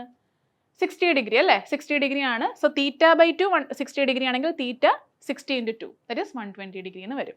നമ്മുടെ ആൻസർ വരുന്നത് എന്ത് വരും? 120 ആണ് ആൻസർ വരുന്നത്. സോ ഈ രീതിയിൽ പഠിക്കുക. അതായത് ഈക്വൽ ഫോഴ്സുകളാണ് പിയും ക്യൂവും, അതിൻ്റെ തന്നെ റിസൾട്ടൻറ്റും സെയിം തന്നെയാണെന്നുണ്ടെങ്കിൽ നമ്മുടെ ആംഗിൾ എത്രയാണ് തമ്മിലുള്ള? 120 ഡിഗ്രി. അത് കാണാതെ തന്നെ പഠിക്കുക, ഇത്രയും ചെയ്ത് നോക്കേണ്ട ആവശ്യമില്ല. ഓക്കെ, അടുത്ത ക്വസ്റ്റ്യനിലേക്ക് പോവാം.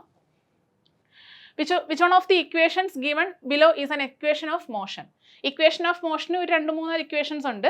സോ അതിൽ ഏതാണ് ഈ പറഞ്ഞിരിക്കുന്നതിൽ കറക്റ്റ് ആയിട്ടുള്ളത്? ഏത് ഇക്വേഷൻ ആണ്? ഓക്കെ, അപ്പോൾ നമുക്ക് ഓരോ ഇക്വേഷൻസ് ആയിട്ട് നോക്കാം. ഒന്നാമത്തെ ഇക്വേഷൻ ഏതാണ്? v minus u is equal to AT അല്ലേ? അല്ലെങ്കിൽ നമുക്ക് അതിനെ വേറെ രീതിയിൽ, ഇപ്പോൾ നിങ്ങളൊക്കെ പല രീതിയിലായിരിക്കും പഠിച്ചു വെച്ചിരിക്കുന്നത്. v is equal to u plus AT എന്ന് എഴുതി കഴിഞ്ഞാൽ അത് കറക്റ്റ് ഇക്വേഷൻ ആണ് അല്ലേ? പിന്നെ നോക്കിയേ, v is equal to v minus u is equal to 2as. എങ്ങനെയാണ്? v square is equal to u square plus 2as. അങ്ങനെയാണ് ഇക്വേഷൻ അല്ലേ? അപ്പോൾ ഈ ഒരു ഇക്വേഷൻ തെറ്റല്ലേ? അതെ. നെക്സ്റ്റ് എന്താണ്? v is equal to ut plus half AT square. അങ്ങനെയാണോ equation? ut plus half AT square എല്ലാവർക്കും അറിയാം, പക്ഷേ v ഈസ് ഈക്വൽ ടു അല്ല. അതെന്താണ്? s ഈസ് ഈക്വൽ ടു ആണ്. s is equal to ut plus half AT square. Okay, പിന്നെ വരുന്നത് b is equal to u plus AT ആണ്. Okay, v is equal to u plus AT ആണ്, 2AT അല്ല. അപ്പോൾ ഈ ഇക്വേഷനും തെറ്റാണ്. ഓക്കെ, അപ്പോൾ നമ്മുടെ കറക്റ്റ് ഇക്വേഷൻ ഏതാ വരുന്നത്? v minus u is equal to AT. ഇതാണ് നമ്മുടെ കറക്റ്റ് ആയിട്ടുള്ള ഇക്വേഷൻ. ഓക്കെ, അടുത്ത ക്വസ്റ്റ്യനിലേക്ക് പോവാം. An effort of 50 kilogram applied to a simple machine having a velocity ratio of 5 and 80% efficiency, what is the mechanical advantage? ഇത് നമ്മൾ നേരത്തെ ചെയ്ത പോലത്തെ ടൈപ്പ് ക്വസ്റ്റ്യൻ തന്നെയാണ് അല്ലേ? മെക്കാനിക്കൽ അഡ്വാൻറ്റേജ് കണ്ടുപിടിക്കാനുള്ള ഇക്വേഷൻ ഏതാണ്? Mechanical advantage is equal to, അല്ലെങ്കിൽ efficiency is equal to mechanical advantage divide by velocity ratio ആണ്. സോ മെക്കാനിക്കൽ അഡ്വാൻറ്റേജിന് എങ്ങനെ ചെയ്യാം? അവിടെ നേരത്തെ വെലോസിറ്റി റേഷ്യോ 6 എന്തോ ആയിരുന്നു അന്നെന്ന് തോന്നുന്നു. ഓക്കെ, അപ്പോൾ ഇവിടെ 5 ആണ്. 5 ഇൻറ്റു 80% വരുമ്പോൾ 0.8 ആണ്. So that is equal to 4 എന്ന് വരും. ഓക്കെ, നമ്മുടെ ആൻസർ വരുന്നത് 4 ആണ്. ഓക്കെ അല്ലേ? ഓക്കെ, അടുത്ത ക്വസ്റ്റ്യനിലേക്ക് പോവാം. At ground level the potential energy of a body is minimum 0, infinity, none of this. ഏതാണ് വരുന്നത്? ഗ്രൗണ്ട് ലെവലിൽ പൊട്ടൻഷ്യൽ എനർജി എങ്ങനെയാണ്? പൊട്ടൻഷ്യൽ എനർജി എന്ന് വെച്ചാൽ എന്താണ്? സ്ഥിതികോർജ്ജമാണ് അല്ലേ? സ്ഥിതികോർജ്ജം, അതായത് സ്ഥാനം കൊണ്ട് ഒരു വസ്തുവിനുണ്ടാകുന്നതാണ് എന്തെന്ന് പറയുന്നത്? പൊട്ടൻഷ്യൽ എനർജി എന്ന് പറയുന്നത്. മൂവ്മെന്റ് കൊണ്ടുണ്ടാകുന്നതാണ് കൈനറ്റിക് എനർജി എന്ന് പറയുന്നത്. സോ പൊട്ടൻഷ്യൽ എനർജി എന്ന് പറഞ്ഞാൽ എന്താണ്? അത് കണ്ടുപിടിക്കാനുള്ള ഇക്വേഷൻ എന്നാണ് potential energy is equal to എന്താ വരും? m into g into h ആണ് അല്ലേ? പക്ഷേ ഇവിടെ എന്താ പറയുന്നത്? At ground level the potential energy of a body, ഒരു ബോഡിയുടെ പൊട്ടൻഷ്യൽ എനർജി അറ്റ് ഗ്രൗണ്ട് ലെവലാണ്. ഗ്രൗണ്ടിൽ നിന്നും എത്ര ഹൈറ്റിലിരിക്കുന്നു, അതായത് ഒരു പെർട്ടിക്കുലർ ഹൈറ്റിൽ ഇരിക്കുന്ന ഒബ്ജക്റ്റിന് മാത്രമേ എന്താണ് എച്ച് പറയാൻ പറ്റുള്ളൂ, ഹൈറ്റ് പറയാൻ പറ്റുള്ളൂ അല്ലേ? സോ ഗ്രൗണ്ടിൽ നിന്നും എത്രയോ ഹൈറ്റ് മാറണം എങ്കിലേ എന്തുള്ളൂ? സ്ഥിതികോർജ്ജം അല്ലെങ്കിൽ പൊട്ടൻഷ്യൽ എനർജി ഉള്ളൂ. പക്ഷേ ഇവിടെ എന്താണ്? ഗ്രൗണ്ടിലാണ് ഒബ്ജക്റ്റ് ഇരിക്കുന്നത്. അപ്പോൾ അവിടെ എച്ച് ഉണ്ടോ? ഇല്ല, എച്ച് 0 ആണ്. സോ ഇത് എന്ത് വരും? 0 വരും അല്ലേ? സോ നമ്മുടെ ആൻസർ എന്ത് വരും? At ground level the potential energy of the body is 0. Okay, നമുക്ക് അടുത്ത ക്വസ്റ്റ്യനിലേക്ക് പോവാം. A metal piece with a weight of 60 kg is resting on an even surface. If a force of 18 kg is able to just produce the motion, find the coefficient of friction. Okay, coefficient of friction നമുക്ക് കണ്ടുപിടിക്കണം. So നമുക്കറിയാം frictional force കണ്ടുപിടിക്കാനുള്ള equation എന്തുവായിരുന്നു? Frictional force is equal to mu into R ആണ് അല്ലേ, mu r. നമ്മൾ already പറഞ്ഞു കഴിഞ്ഞ ഇക്വേഷനാണ് mu r. Okay, mu r എന്ന് വെച്ചാൽ നോർമൽ റിയാക്ഷൻ ആണിത്. അപ്പം ഇവിടെ നമുക്ക് തന്നിരിക്കുന്നത് എന്താണ്? മെറ്റൽ പീസിൻ്റെ വെയിറ്റ് പറഞ്ഞിട്ടുണ്ട് 60 kg ആണ്. ആൻഡ് നമ്മൾ കൊടുക്കുന്ന ഫോഴ്സ്, അപ്ലൈ ചെയ്യുന്ന എക്സ്റ്റേണൽ ഫോഴ്സസ് 18 kg ആണെന്നുണ്ടെങ്കിൽ നമുക്ക് എന്ത് കണ്ടുപിടിക്കണം?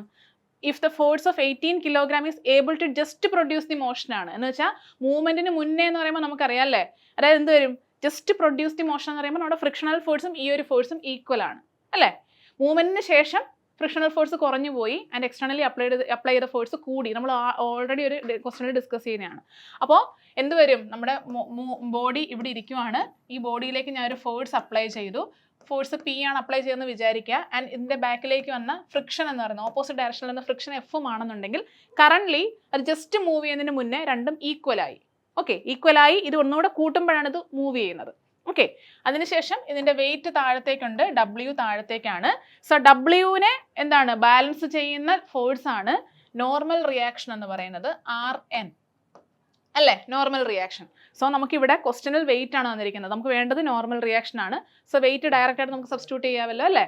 That is equal to f is 18 kg തന്നിട്ടുണ്ട് ക്വസ്റ്റനിൽ. That is equal to mu അറിയത്തില്ല, കണ്ടുപിടിക്കണം. And normal reaction is the weight അല്ലേ. വെയിറ്റിന് നമുക്ക് ഇക്വേറ്റ് ചെയ്യിക്കാം, ബാലൻസ് ചെയ്യിക്കാൻ പറ്റും. സോ 60 kg എന്ന് വരും. And mu is equal to 18 divided by 60 എത്ര വരും? 3/10 എന്ന് വരും. ഓക്കെ, 3/10 എന്ന് വെച്ചാൽ 0.3 എന്ന് വരും ആൻസർ. ഓക്കെ അല്ലേ, വളരെ സിമ്പിൾ ആയിട്ടുള്ളൊരു ക്വസ്റ്റ്യൻ ആയിരുന്നു. അടുത്ത ക്വസ്റ്റ്യനിലേക്ക് പോവാം. A mass of 10 kg is placed at a height of 30 meter from the ground. The potential energy of the body will be. Okay, അതായത് ഗ്രൗണ്ടിൽ നിന്നും എന്താണ് 30 മീറ്റർ ഹൈറ്റിലിരിക്കുന്ന ഒരു ബോഡി ആണെന്നുണ്ടെങ്കിൽ, ഒരു മാസ് ആണെന്നുണ്ടെങ്കിൽ, 10 kg ഉള്ളൊരു മാസ് ആണെന്നുണ്ടെങ്കിൽ അതിൻ്റെ പൊട്ടൻഷ്യൽ എനർജി എത്രയാണ്? ഓപ്ഷൻസ് തന്നിട്ടുണ്ട്. സോ നമുക്ക് നോക്കാം എന്താണ് പൊട്ടൻഷ്യൽ എനർജി കണ്ടുപിടിക്കാനുള്ള equation. Potential energy is equal to mgh ആണ് അല്ലേ, mgh. That is equal to mass എന്താണ്? 10 kg ആണ് മാസ്, ഇൻറ്റു 9.81 g ഇൻറ്റു ഹൈറ്റ് എന്ന് പറയുന്നത് 30 മീറ്റർ ആണ്. സോ ജസ്റ്റ് നിങ്ങളൊന്ന് കാൽക്കുലേറ്റ് ചെയ്ത് നോക്കുക. ഇപ്പം ഇൻ കേസ് നമ്മളിവിടെ 9.81 പകരം 10 ആണ് ഇട്ടതെന്ന് വിചാരിക്കുക, 10 അല്ലേ. 10 മീറ്റർ പെർ സെക്കൻഡ് സ്ക്വയർ ഇട്ട് കഴിഞ്ഞാൽ എന്ത് വരും? 3000 എന്ന് വരും അല്ലേ. സോ 3000-ന് നിയറസ്റ്റ് ആയിട്ട് വരുന്ന ഒരു വാല്യൂ ആയിരിക്കും എന്നുള്ള രീതിയിൽ പഠിക്കുക. ജസ്റ്റ് കാൽക്കുലേറ്റ് ചെയ്യാൻ എളുപ്പമാണ്. 2940 ജൂൾ എന്നാണ് നമുക്ക് കിട്ടുന്നത്. ഓക്കെ, അടുത്ത ക്വസ്റ്റ്യനിലേക്ക് പോവാം. From what distance from the base along the vertical axis is the center of gravity of a right circular solid cone? നമ്മളിത് ഓൾറെഡി ഒരു വട്ടം പറഞ്ഞതാണെന്ന് തോന്നുന്നു. സോ എത്ര ഡിസ്റ്റൻസിനാണ്? റൈറ്റ് സർക്കുലർ സോളിഡ് കോണിൻ്റെ ബേസിൽ നിന്നുള്ള എന്ത് സെൻട്രോയിഡൽ ഡിസ്റ്റൻസ്, വെർട്ടിക്കൽ ആക്സിസിൻ്റെ സെൻട്രോയിഡൽ ഡിസ്റ്റൻസ് എത്ര വരും? h/4 ആണ് വരുന്നത് അല്ലേ. സോളിഡ് സർക്കുലർ കോൺ ആണ്, അതായത് നമ്മുടെ കോൺ ഇങ്ങനെയാണ് ഇരിക്കുന്നത്. സോ ഈ കോണിൻ്റെ വെർട്ടിക്കൽ ആക്സിസ് ഇതാണ്. ബേസിൽ നിന്നും ഇതിൻ്റെ സെൻട്രോയിഡ് വരെയുള്ള ഈ ഒരു ഡിസ്റ്റൻസിനെ എന്ത് പറയും നമ്മൾ?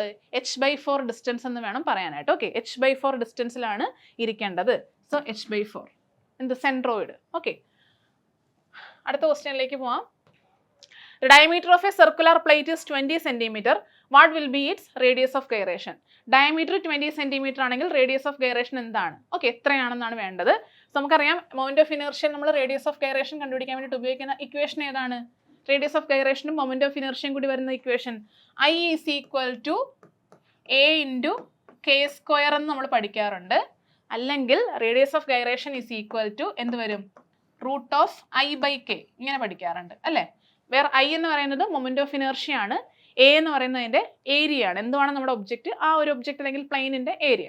സോ I നമ്മുടെ സർക്കുലാർ അല്ലേ, സർക്കുലാർ പ്ലേറ്റ് ആണ്. സർക്കുലാർ പ്ലേറ്റിൻ്റെ മൊമെന്റ് ഓഫ് ഇനർഷ്യ എത്രയാണ്? πd⁴/64 ആണ്. And divided by area is π/4a into d square. Okay, അതിന് റൂട്ടും കൊടുക്കണം. ഓക്കെ, ഇതാണ് നമ്മുടെ ഈ രീതിയിലാണ് നമ്മൾ ചെയ്യേണ്ടത്. അപ്പോൾ നമ്മൾ ക്യാൻസലായി പോകാനുള്ളതെല്ലാം ക്യാൻസൽ ചെയ്യുക. That is k is equal to എന്ത് വരും?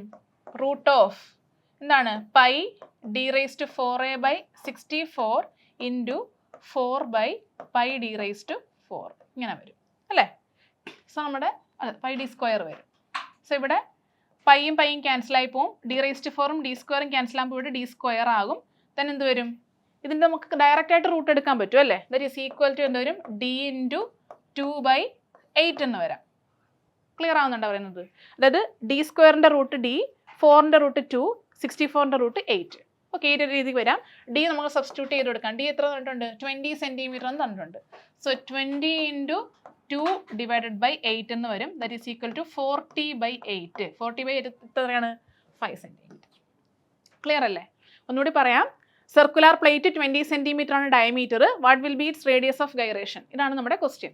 റേഡിയസ് ഓഫ് ഗൈറേഷൻ കണ്ടുപിടിക്കാൻ നമുക്ക് ഇക്വേഷൻ ഉണ്ട്. k is equal to √(i/a). എവിടെ നിന്ന് കിട്ടി? i is equal to ak² ആണ് അല്ലേ. സോ i എന്ന് പറയുന്നത് പൈ d⁴/64ഉം ആൻഡ് a എന്ന് പറയുന്നത് π/4 × d² ആണ്. അപ്പോൾ അത് സബ്സ്റ്റിറ്റ്യൂട്ട് ചെയ്തു. വെട്ടിപ്പോകാനുള്ളത്, ക്യാൻസൽ ആവാനുള്ളതെല്ലാം ക്യാൻസൽ ആയതിനു ശേഷം നമുക്ക് അവശേഷിക്കുന്നത് എന്തുവാ, d² ഉണ്ട്, 4 ഉണ്ട്, /64 ഉണ്ട്. സോ അതിൻ്റെ എല്ലാത്തിൻ്റെ റൂട്ട് എടുക്കാൻ പറ്റുന്നതാണ് അല്ലേ. d²ൻ്റെത് d ആണ്, 4ൻ്റെത് 2 ആണ്, 64ൻ്റെത് 8 ആണ്. റൂട്ട് എടുത്തതിന് ശേഷം ഞാൻ d സബ്സ്റ്റിറ്റ്യൂട്ട് ചെയ്തു.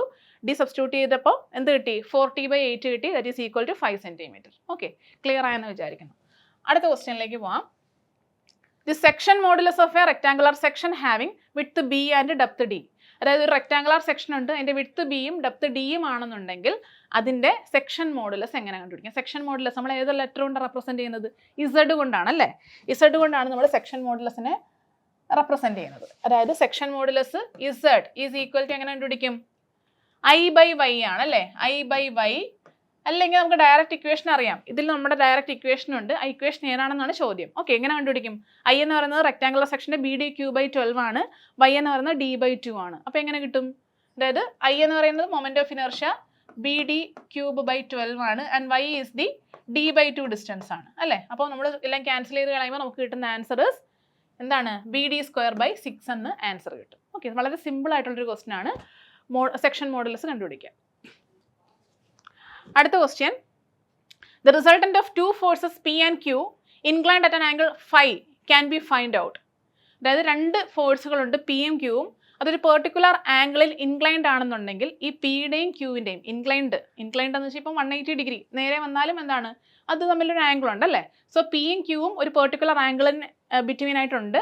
അങ്ങനെ ആണെങ്കിൽ P-യും Q-യും സെപ്പറേറ്റ് ഫോഴ്സുകൾ തമ്മിലുള്ള റിസൾട്ടന്റ് എങ്ങനെ കണ്ടുപിടിക്കാം? എങ്ങനെ കണ്ടുപിടിക്കും?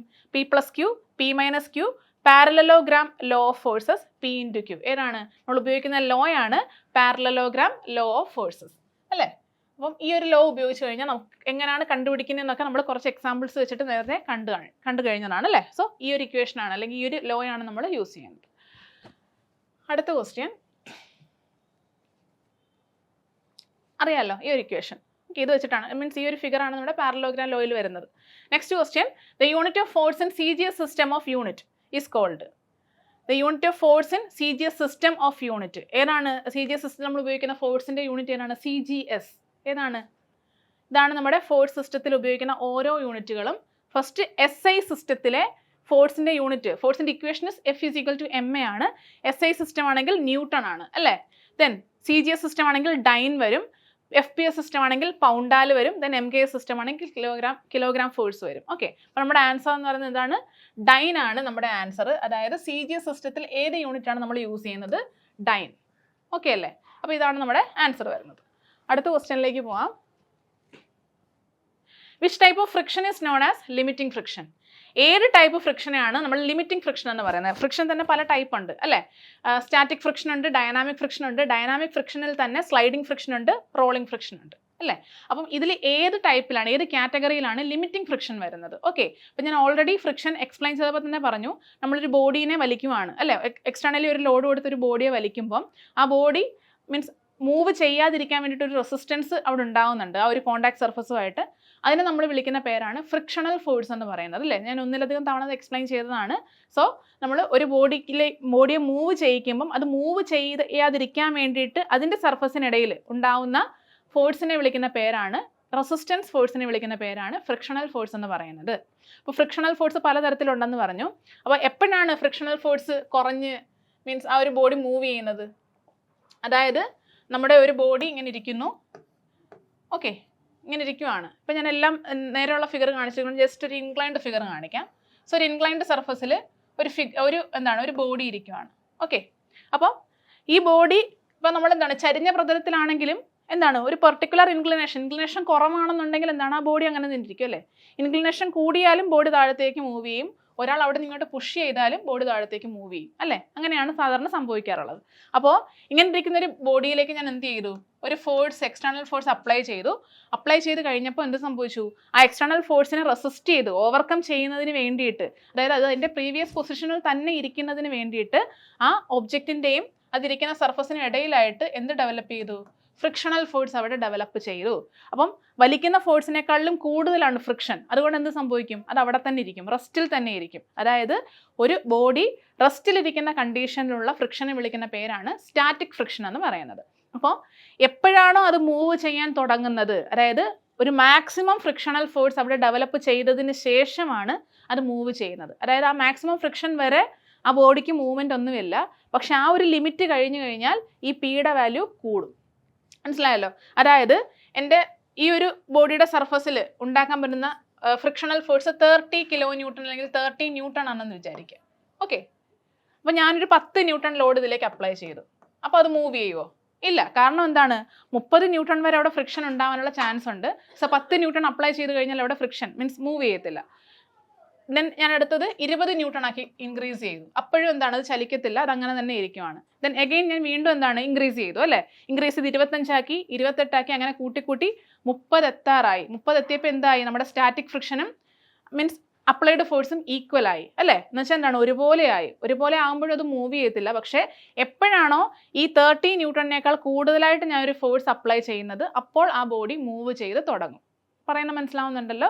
അപ്പോൾ ആ ബോഡി മൂവ് ചെയ്ത് തുടങ്ങുന്നതിന് മുൻപുള്ള മാക്സിമം ഫ്രിക്ഷനെ വിളിക്കുന്ന പേരാണ് ലിമിറ്റിംഗ് ഫ്രിക്ഷൻ എന്ന് പറയുന്നത്. അപ്പോൾ ലിമിറ്റിംഗ് ഫ്രിക്ഷൻ ഉണ്ടാകുന്ന ഏത് കണ്ടീഷനിലാണ്, ആ ബോഡി റെസ്റ്റിലിരിക്കുന്ന കണ്ടീഷനിലാണ് ഉണ്ടാകുന്നത്. So limiting friction is A type of static friction. പറഞ്ഞ മനസ്സിലുണ്ടല്ലോ. സ്റ്റാറ്റിക് ഫ്രിക്ഷൻ എന്ന് വെച്ചാൽ റെസ്റ്റിലിരിക്കുവാണ് ഒരു ബോഡി. ആ ബോഡി റെസ്റ്റിലിരിക്കുമ്പോൾ തന്നെ അതിൽ ഡെവലപ്പ് ചെയ്യുന്ന ഫ്രിക്ഷനാണ് ലിമിറ്റിംഗ് ഫ്രിക്ഷൻ എന്ന് പറയുന്നത്. മാക്സിമം ആണ് ലിമിറ്റിംഗ് ഫ്രിക്ഷൻ. അത് കഴിഞ്ഞാൽ ബോഡി മൂവ് ചെയ്തു. ഓക്കെ, അപ്പം റെസ്റ്റിലിരിക്കുമ്പോൾ സ്റ്റാറ്റിക് ഫ്രിക്ഷൻ്റെ കണ്ടീഷനിൽ വരുന്നതാണ് ലിമിറ്റിംഗ് ഫ്രിക്ഷൻ എന്ന് പറയുന്നത്. ഓക്കെ, അടുത്ത question. A 16 newton force produce a moment of 64 newton metre. The moment arm is. Moment arm എന്താണ് മൊമെന്റ് ആം എന്ന് പറയുന്നത്? അതായത് ഞാനിപ്പോൾ ഒരു ഫോഴ്സ് കൊടുത്തെന്ന് വിചാരിക്കാം. അതായത് ഒരു ഫോഴ്സ് ഞാൻ ഇങ്ങനെ അപ്ലൈ ചെയ്തു.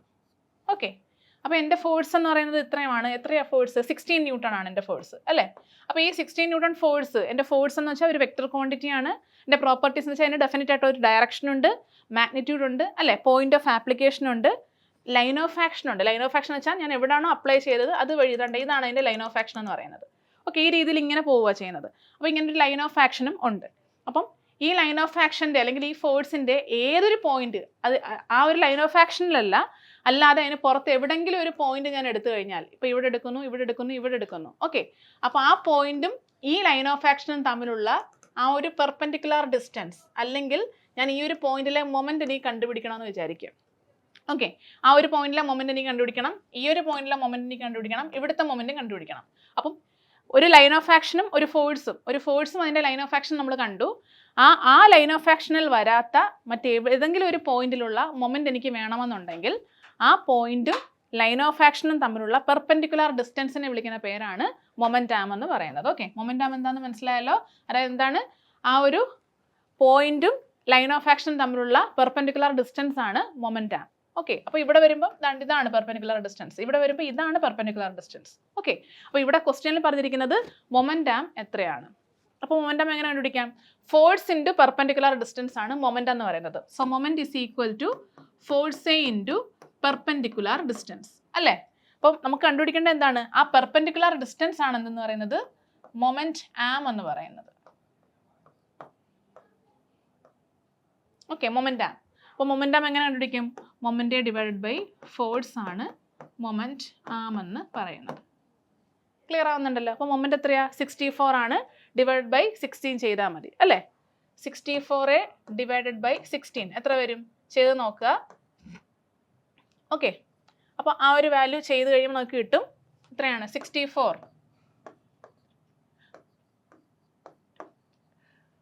ഓക്കെ, 4 മീറ്റർ എന്ന് നമുക്ക് ആൻസർ കിട്ടും. ഓക്കെ, ക്ലിയർ ആയെന്ന് വിചാരിക്കുന്നു. 4 മീറ്റർ നമുക്ക് ആൻസർ കിട്ടും.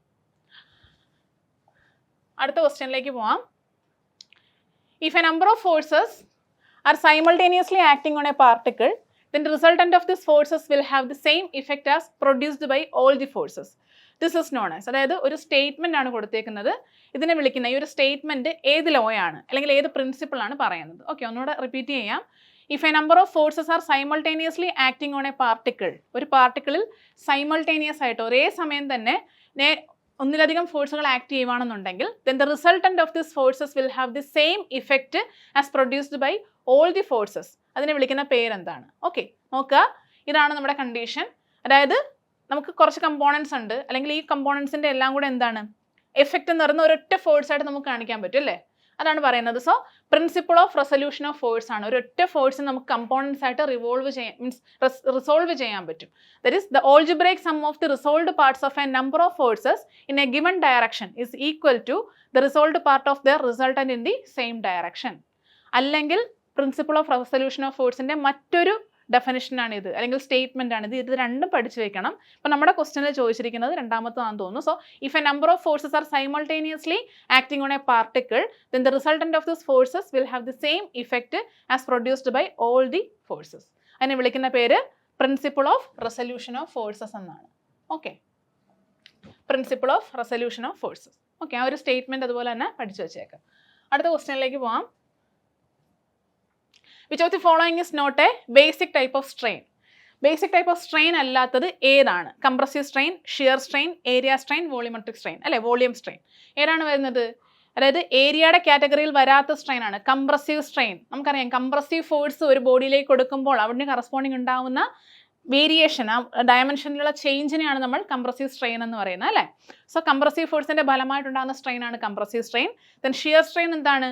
രണ്ട് ബോഡി അല്ലെങ്കിൽ നമ്മുടെ ഒരൊറ്റ ബോഡി തന്നെയാണെങ്കിലും അതിനിടയിലുള്ള ഫൈബേഴ്സിന് ഉണ്ടാകുന്ന ആ ഒരു ഷിയർ സ്ലൈഡിങ്, അതിൻ്റെ ഫലമായിട്ടുണ്ടാകുന്നതാണ് ഷിയർ സ്ട്രെയിൻ എന്ന് പറയുന്നത്. നമ്മൾ ചിലപ്പോൾ ആംഗുലാർ മെഷർമെന്റിലൂടെയാണ് ഷിയർ സ്ട്രെയിനെ കാണിക്കാറുള്ളത്. ദെൻ ഏരിയ സ്ട്രെയിൻ നമുക്ക് ഉണ്ടോ? ഇല്ല, ഏരിയ സ്ട്രെയിൻ ഇല്ല. ദെൻ വോളിയം സ്ട്രെയിൻ ഉണ്ട്, വോളിയോമെട്രിക് സ്ട്രെയിൻ അല്ലേ? നമുക്കത് ബൾക്ക് മോഡുലസ് പറയുന്ന കേസിലാണ് വോളിയോമെട്രിക് സ്ട്രെയിൻ ഒക്കെ നമ്മൾ പഠിക്കാറുള്ളത്. അപ്പോൾ ഇല്ലാത്ത ഏതാണ്? സ്ട്രെയിൻ്റെ കാറ്റഗറിയിൽ വരാത്ത ഏതാണ്? ഏരിയ സ്ട്രെയിൻ ആണ് സ്ട്രെയിൻ്റെ കാറ്റഗറിയിൽ പെടാത്തത്. ഓക്കെ, അടുത്ത ക്വസ്റ്റ്യനിലേക്ക് പോവാം.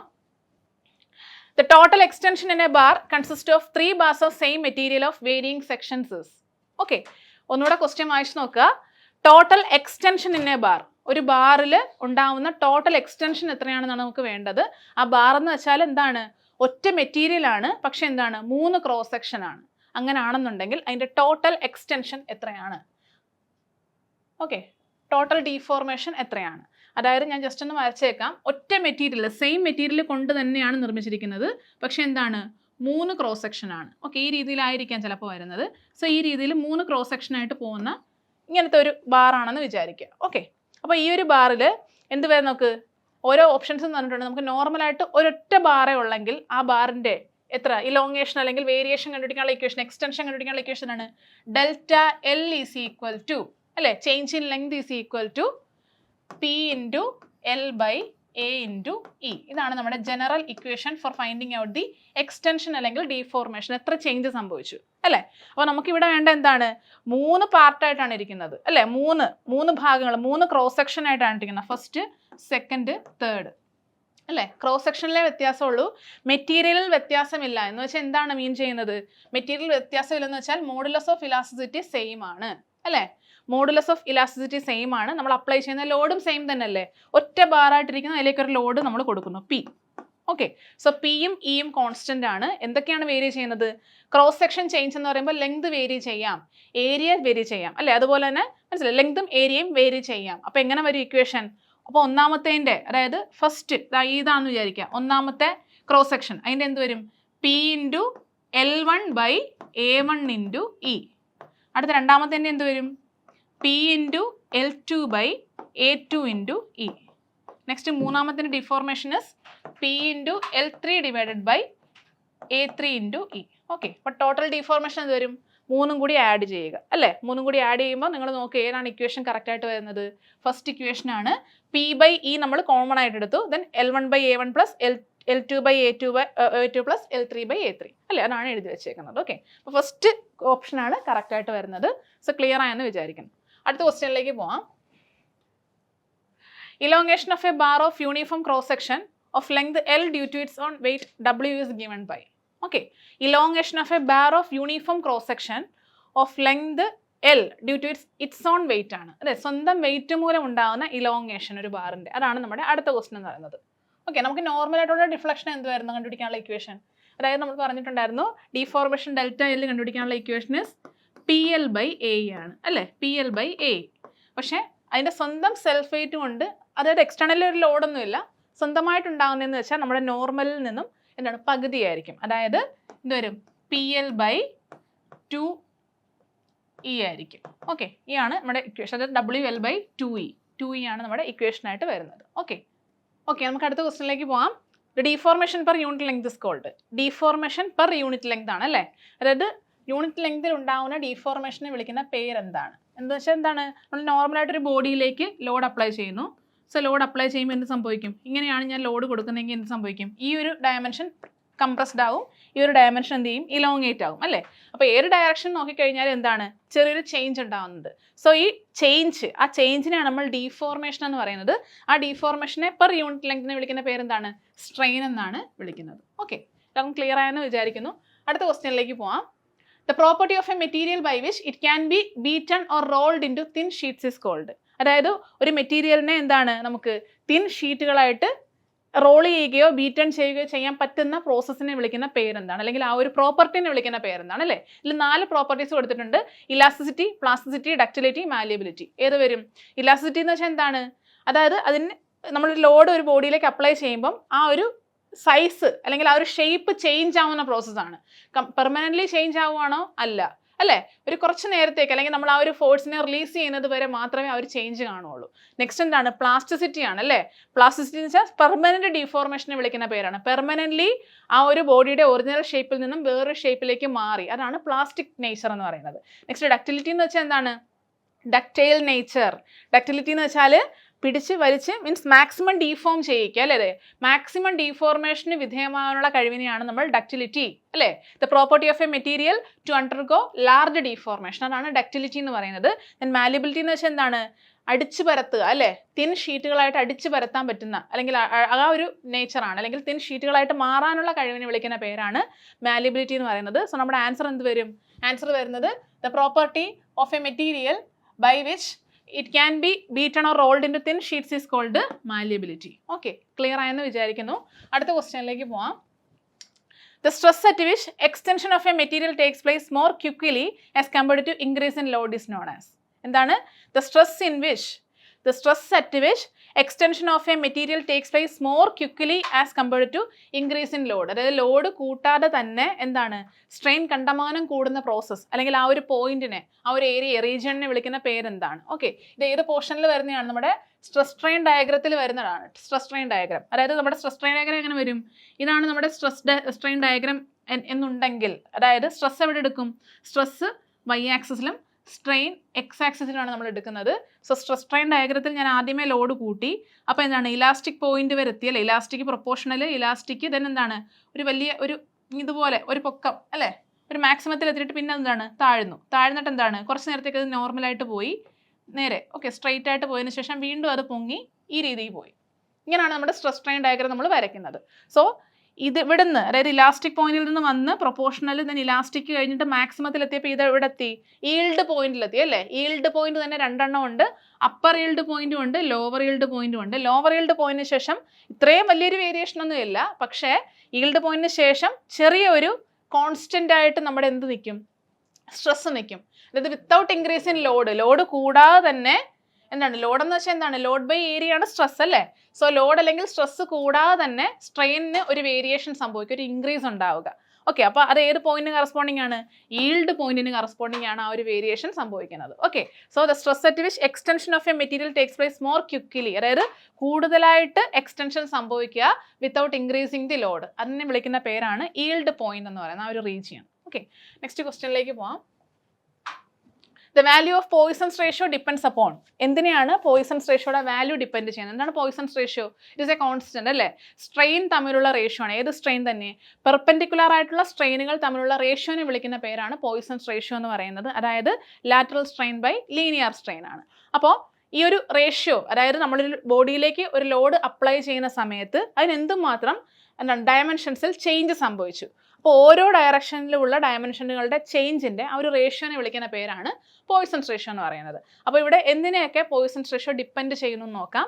ഒന്ന്, nature of the load, tensile or compressive, then magnitude of the load, material of the test specimen, dimensions of the test specimen. എന്തിനെ ഡിപ്പെൻഡ് ചെയ്യുന്നുണ്ട്? അതായത് ആകെപ്പാടെ ഡിപ്പെൻഡ് ചെയ്യുന്ന ഒരേ ഒരു ഫാക്ടറിനെ മാത്രമാണ് material of the test specimen. അതായത് ഏത് മെറ്റീരിയലിനെയാണോ നമ്മൾ എന്താണ് ലോഡ് കൊടുക്കുന്നത്, അപ്പോൾ ആ ലോഡ് കൊടുക്കുന്ന മെറ്റീരിയലിൻ്റെ പ്രോപ്പർട്ടി അനുസരിച്ചിട്ടായിരിക്കുമല്ലോ അതിന് എക്സ്റ്റൻഷൻ അല്ലെങ്കിൽ ഇലോങ്ങേഷനോ കംപ്രഷനോ ഒക്കെ ഉണ്ടാവുന്നത് അല്ലേ. So material of the test സ്പെസിമെനെയാണ് value of Poisson's ratio depend ചെയ്യുന്നത്. സോ ആൻസർ വരുന്നത് സി ആണ്, material of the test specimen. Okay, അടുത്ത ക്വസ്റ്റ്യനിലേക്ക് പോവാം. The statement stress is proportional to strain, that is the Hooke's law hold good up to, അതായത് stress law ഏത് limit വരെയാണ് എന്ത് stress is proportional to strain എന്ന് പറയുന്നത്? ഏതാണ്? പ്രൊപ്പോർഷണൽ ലിമിറ്റ് വരെയാണ് അല്ലേ. പ്രൊപ്പോർഷണൽ ലിമിറ്റ് വരെ stress is directly proportional to strain ആണ്. ഓക്കെ, അതുപോലെ തന്നെ നമ്മുടെ മെറ്റീരിയലിന് ഇലാസ്റ്റിക് പ്രോപ്പർട്ടി പ്രൊപ്പോർഷണൽ ലിമിറ്റ് കഴിഞ്ഞാലും ഉണ്ടാകും. സോ ഇലാസ്റ്റിക് പ്രോപ്പർട്ടി കാണിക്കുന്ന ഏത് ലിമിറ്റ് വരെയാണ്? ഇലാസ്റ്റിക് ലിമിറ്റ് വരെ. ഇലാസ്റ്റിക് ലിമിറ്റ് വരെ ഇലാസ്റ്റിക് ആണ് എന്ന് വെച്ചാൽ അതിനെ റീഗെയിൻ ചെയ്താലും അത് ഒറിജിനൽ ഷേപ്പിലേക്ക് റീഗെയിൻ ചെയ്യും. പക്ഷേ എന്താണ്, രണ്ടും പ്രൊപ്പോർഷണൽ ആയിട്ടിരിക്കുന്നത്. എന്താണ് ഈ പ്രൊപ്പോർഷണൽ കൊണ്ട് ഉദ്ദേശിക്കുന്നത്? Stress is directly proportional to strain എന്ന് വെച്ചാൽ എന്താണ്? ഇപ്പം സ്ട്രെസ് അല്ലെങ്കിൽ സ്ട്രെസ്സിന് കറസ്പോണ്ടിങ് നമ്മൾ കൊടുക്കുന്ന എന്താണ്? ലോഡാണ് അല്ലേ. ലോഡ് കൊടുത്തു, ലോഡ് ബൈ ഏരിയ ആണ് സ്ട്രെസ് ആയിക്കോട്ടെ. സോ എൻ്റെ സ്ട്രെസ് ഞാൻ ഒരു 20 ടൺ ആണ് കൊടുത്തതെന്ന് വിചാരിക്കുക. ഓക്കെ, അതൊക്കെ ഓവറായിട്ടുള്ള ലോഡാണ്. സോ 20 വേണ്ട, 2 ടൺ കൊടുത്തെന്ന് വിചാരിക്കുക. 2 ടൺ കൊടുത്തു, 2 ടൺ ലോഡ് ഞാൻ കൊടുത്തു. ആ 2 ടണ്ണിന് കറസ്പോണ്ടിങ് ആയിട്ട് എനിക്കുണ്ടായ സ്ട്രെയിൻ എന്ന് പറയുന്നത് 2 മില്ലിമീറ്റർ ആണെന്ന് വിചാരിക്കുക. ഓക്കെ, 2 ടണ്ണിന് കറസ്പോണ്ടിങ് 2 മില്ലിമീറ്റർ. അടുത്ത ഞാനൊരു വീണ്ടും ഒരു 2 ടണ്ണും കൂടി കൊടുത്ത് 4 ടണ്ണായി ടോട്ടൽ. സോ വീണ്ടും അപ്പോൾ ഉണ്ടായ എക്സ്റ്റൻഷൻ 2 തന്നെ 4 mm ആയി. ഓക്കെ, എഗെയിൻ ഞാനൊരു 60 ആക്കി. അപ്പോൾ എന്താ ഇവിടെ 6 mm ആയി. ദെൻ എഗെയിൻ അങ്ങനെ ഓരോന്നിനും, അതായത് ഇപ്പോൾ വേറൊരു വാല്യൂ പറയാം. അപ്പോൾ 5 ടൺ കൊടുത്തു, 5 ടണ്ണിന് കറസ്പോണ്ടിങ് 3 മില്ലിമീറ്റർ ആണ് എൻ്റെ സ്ട്രെയിൻ എന്ന് വിചാരിക്കുക. അടുത്തത് 10 ടണ്ണിന് കറസ്പോണ്ടിങ് 6 മില്ലിമീറ്റർ ആണെന്ന് വിചാരിക്കുക. അടുത്ത 15 ടണ്ണിന് കറസ്പോണ്ടിങ് 9 മില്ലിമീറ്റർ ആണെന്ന് വിചാരിക്കുക. സോ ഇങ്ങനെ ഞാൻ ലോഡ് കൊടുത്തുകൊണ്ടിരിക്കുവാണ്, ലോഡിന് കറസ്പോണ്ടിങ് സ്ട്രെയിനും ആയിക്കൊണ്ടിരിക്കുവാണ്. എന്ന് വെച്ചാൽ എന്താണ്, സെയിം റേറ്റിലാണ് രണ്ടും മാറിക്കൊണ്ടേയിരിക്കുന്നത് അല്ലേ. അതാണ് ആ പ്രൊപ്പോർഷണൽ കൊണ്ട് ഉദ്ദേശിക്കുന്നത്. അതായത് സ്ട്രെസ് ഇത്ര കൂടുമ്പോൾ സ്ട്രെയിൻ ഇത്ര കൂടി, സെയിം റേറ്റിൽ തന്നെ വീണ്ടും വീണ്ടും വീണ്ടും കൂടിക്കൊണ്ടിരിക്കുകയാണ്. അതാണ് പ്രൊപ്പോർഷണൽ കൊണ്ട് ഉദ്ദേശിക്കുന്നത്. എന്ന് വെച്ചാൽ ലീനിയർ എന്നുള്ള ബന്ധം അതാണ് സ്ട്രെസ്സും സ്ട്രെയിനും തമ്മിലുള്ള. ഓക്കെ, സ്ട്രെസ് കൂടുമ്പോൾ സെയിം, അതായത് ഒരുപോലത്തെ എമൗണ്ടിൽ തന്നെ സ്ട്രെയിനും കൂടുന്നു. അതാണ് ലീനിയർ കൊണ്ട് ഉദ്ദേശിക്കുന്നത്. പക്ഷേ ഇലാസ്റ്റിക് ലിമിറ്റിൻ്റെ അകത്ത് തന്നെ നമുക്ക് ലീനിയർ വേരിയേഷനും ഉണ്ട്, നോൺ ലീനിയർ വേരിയേഷനും വരുന്നുണ്ട്. ഓക്കെ, അപ്പം നോൺ ലീനിയർ എന്ന് പറയുമ്പോൾ എന്തായിരിക്കും? 15, അടുത്ത് 20 ടൺ കൊടുക്കുമ്പോൾ എന്ത് വരണം? അടുത്തത് 12 mm വരണം. പക്ഷെ അതിന് പകരം 12 വന്നില്ല, അതിൽ കുറവാണ് വന്നത്. ഓക്കെ, അതാണ് നോൺ ലീനിയർ വേരിയേഷൻ. ഓക്കെ, ഇത് ഇതുപോലെ കോൺസ്റ്റന്റ് വേരിയേഷനിൽ പോവുകയാണെങ്കിൽ ലീനിയർ വേരിയേഷൻ ആണ്. ഇൻക്രീസ് ചെയ്യും, പക്ഷേ കോൺസ്റ്റന്റ് അല്ല എന്നുണ്ടെങ്കിൽ അത് നോൺ ലീനിയർ വേരിയേഷൻ ആണ്. ഓക്കെ, അപ്പോൾ നമ്മുടെ ക്വസ്റ്റ്യൻ പ്രകാരം the statement stress is proportional to strain, that is the Hooke's law holds good up to എവിടെ വരെയാണ്? പ്രൊപ്പോർഷണൽ ലിമിറ്റ് വരെ ആയിരിക്കും. അടുത്ത ക്വസ്റ്റ്യനിലേക്ക് പോകാം. The limit beyond which the material does not behave elastically is known as. അത് ഞാൻ already പറഞ്ഞു കഴിഞ്ഞാൽ അല്ലേ. ഇലാസ്റ്റിക് പ്രോപ്പർട്ടി കാണിക്കാത്തത് ഏത് ലിമിറ്റിന് ശേഷമാണ്? എവിടെ വരെയാണ്? ഇലാസ്റ്റിക് ലിമിറ്റ് വരെ അതിന് ഇലാസ്റ്റിക് പ്രോപ്പർട്ടി ഉണ്ടെന്ന് വെച്ചാൽ നമ്മൾ അപ്ലൈ ചെയ്യുന്ന ലോഡ് റിലീസ് ചെയ്താലും അത് ഒറിജിനൽ പൊസിഷനിലേക്കും സൈസിലേക്കും റീഗെയിൻ ചെയ്യുന്നു. ഓക്കെ, സോ നമ്മുടെ ആൻസർ വരുന്നത് എന്താണ്? ഇലാസ്റ്റിക് ലിമിറ്റ് ആണ്. Okay, elastic limit. Okay, clear ആണല്ലോ. അടുത്ത question, shear strain is A. Shear strain എന്ന് പറയുന്നത് എന്താണ്? ഓക്കെ, ഒന്ന് linear strain, then parabolic strain, angular strain, logarithmic strain. ഏതാണ് ഷിയർ സ്ട്രെയിൻ? ഞാൻ ഓൾറെഡി സ്ട്രെയിനുകളുടെ ടൈപ്പ് പറഞ്ഞപ്പോൾ കംപ്രസീവ് സ്ട്രെയിൻ ഒക്കെ പറഞ്ഞപ്പോൾ പറഞ്ഞതാണ്. ഷിയർ സ്ട്രെയിൻ എന്ന് പറയുന്നത് എന്താണ്? നമ്മൾ നോർമലായിട്ട് ലോഡ് കൊടുക്കുന്ന സമയത്ത് ഉണ്ടാകുന്നത് കംപ്രസീവ് സ്ട്രെയിനും ടെൻസൈൽ സ്ട്രെയിനുമാണ്. പക്ഷേ അതിൻ്റെ കൂടെ തന്നെ ആ മെറ്റീരിയലിനിടയിൽ ഫോം ചെയ്യാൻ സാധ്യതയുള്ളൊരു സ്ട്രെയിനാണ് ഷിയർ സ്ട്രെയിൻ, അതായത് സ്ലൈഡ് ആവുന്നത് മൂലം അല്ലേ. അപ്പോൾ ഈ ഷിയർ സ്ട്രെയിൻ ഉണ്ടാകുന്ന നമ്മൾ എങ്ങനെ ആ ഒരു വേരിയേഷൻ മാർക്ക് ചെയ്യുന്നത്? ആംഗുലാർ വേരിയേഷൻ ആണ് അല്ലേ. അതായത് ആംഗിളിലുള്ള വേരിയേഷൻ, ആ ഒരു ആംഗുലാർ സ്ട്രെയിൻ ആയിട്ടാണ് നമ്മൾ എപ്പോഴും ഷിയർ സ്ട്രെയിനെ നമ്മൾ കൺസിഡർ ചെയ്യുന്നത്. Okay, it is an angular strain. Okay, clear ആയെന്ന് വിചാരിക്കുന്നു. അടുത്ത ക്വസ്റ്റ്യനിലേക്ക് പോകാം. What is the SI unit of sectional modulus? Sectional മോഡുലസിന്റെ SI യൂണിറ്റ് എന്താണ്? സെക്ഷണൽ മോഡുലസ് എന്താണ്? Z ആണ് അല്ലേ. നമ്മൾ ഓൾറെഡി അതെങ്ങനെയാണ് കണ്ടുപിടിക്കുന്നത് നമ്മൾ പറഞ്ഞു. Z is equal to I by Y ആണ് അല്ലേ. ഐ എന്ന് പറയുന്നത് എന്താ? I is the moment of inertia, that is mm⁴ പറയുന്നത്. And divide by y is a distance ആണ് അല്ലെ, ന്യൂട്രൽ ആക്സിസ് വരെയുള്ളത്. സോ y ഇസ് mm പറയുന്നത്. അപ്പോൾ എന്ത് വരും നമുക്ക്? mm⁵ ആണ് സെക്ഷൻ മോഡുലസിന്റെ യൂണിറ്റ് എന്ന് പറയുന്നത്. So mm³. അടുത്ത question, which of the following laminas have same moment of inertia when passed through the centroid along xx and yy axis. Okay, ഈ ഒരു ഓപ്ഷനിൽ ഒരു 4 കാര്യങ്ങൾ തന്നിട്ടുണ്ട്. അതിൽ ഏതാണ് എന്താണ് IXXും IYYയും ഈക്വൽ ആയിട്ടുള്ളത്? Okay, which of the following laminas have same moment of inertia about x and y axes? ഒന്നാമത്തെ നോക്കിയേ, circle, then semi circle, right angled triangle, isosceles triangle അല്ലേ? ഇത്രയുമാണ് നമുക്കുള്ള ഓപ്ഷൻസിലുള്ളത്. സോ ഒന്നാമത് നോക്കുക, താഴത്തുനിന്ന് തുടങ്ങാം. ഐസോസിലസ് ട്രയാങ്കിൾ എന്താണ്? ഈ രീതിയിലാണ് വരുന്നത് അല്ലേ, ഐസോസിലസ് ട്രയാങ്കിൾ. അടുത്ത റൈറ്റ് ആംഗിൾഡ് ട്രയാങ്കിൾ ഇങ്ങനെ വരും അല്ലേ. പിന്നെന്ത് വരുന്നത്? സെമി സർക്കിൾ ആണ്, ഈ രീതിയിലാണ് വരുന്നത്. ദെൻ സർക്കിൾ ഇങ്ങനെയും വരും അല്ലേ. അപ്പോൾ ഇതിന്റെ എക്സ് ആക്സിസിനും വൈ ആക്സിസിനും കറസ്പോണ്ടിങ് ആയിട്ടുള്ള മൊമെന്റ് ഓഫ് ഇനർഷ്യകൾ ഒരുപോലെയാണോ? അല്ല, ഒരിക്കലും പറയാൻ പറ്റത്തില്ല അല്ലേ ഒരുപോലെയാണെന്നുള്ളത്. അതായത് 2 ഡയറക്ഷനിലും 2 രീതിയിലാണ്. കാരണം എൻ്റെ സെൻട്രോയിഡ് കറക്റ്റ് ആയിട്ടാണ്, സെൻട്രോയിഡൽ ഡിസ്റ്റൻസ് അതായത് എക്സ് ബാറും വൈ ബാറും കറക്റ്റ് ആയിട്ടാണ് ഇരിക്കുന്നതെന്നുണ്ടെങ്കിൽ സിമെട്രിക് ആയിട്ടുള്ള, ഇത്രയും നിങ്ങൾ പഠിച്ചാൽ മതി, 2 ആക്സിസിനും സിമെട്രിക് ആയിട്ടുള്ള ഒബ്ജക്റ്റുകളാണെന്നുണ്ടെങ്കിൽ നോക്കിക്കേ, ഇത് സിമെട്രിക് ആണോ?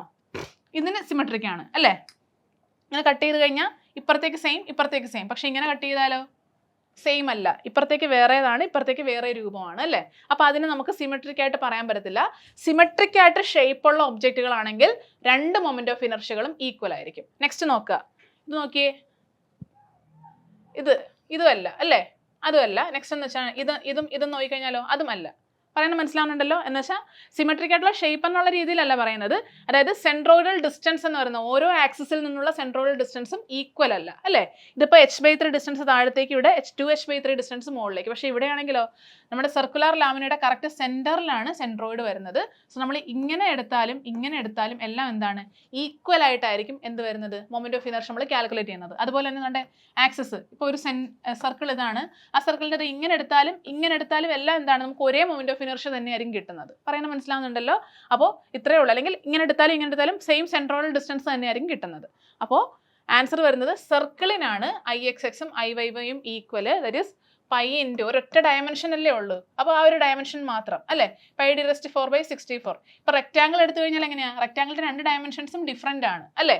അപ്പോൾ അതിൻ്റെയും BDQ/12ഉം DBQ/12ഉം ആണ്. അപ്പോൾ അതും ഡിഫറെൻ്റ് ആണ്. പക്ഷേ സ്ക്വയർ ആണെങ്കിലോ സ്ക്വയറിനും ഈക്വൽ ആണ്. കാരണം എന്താണ്? സ്ക്വയറിന് ഒറ്റ മാത്രമേ ഉള്ളൂ, ഒറ്റ ഡയമെൻഷൻ മാത്രം, ഒരു വശം അല്ലേ, അങ്ങനെ എടുക്കുന്നത്. അപ്പോൾ സ്ക്വയറിൻ്റെതും ഇതുപോലെ വരാം, IXX = IYY. ഓക്കെ, അടുത്ത ക്വസ്റ്റ്യനിലേക്ക് പോവാം.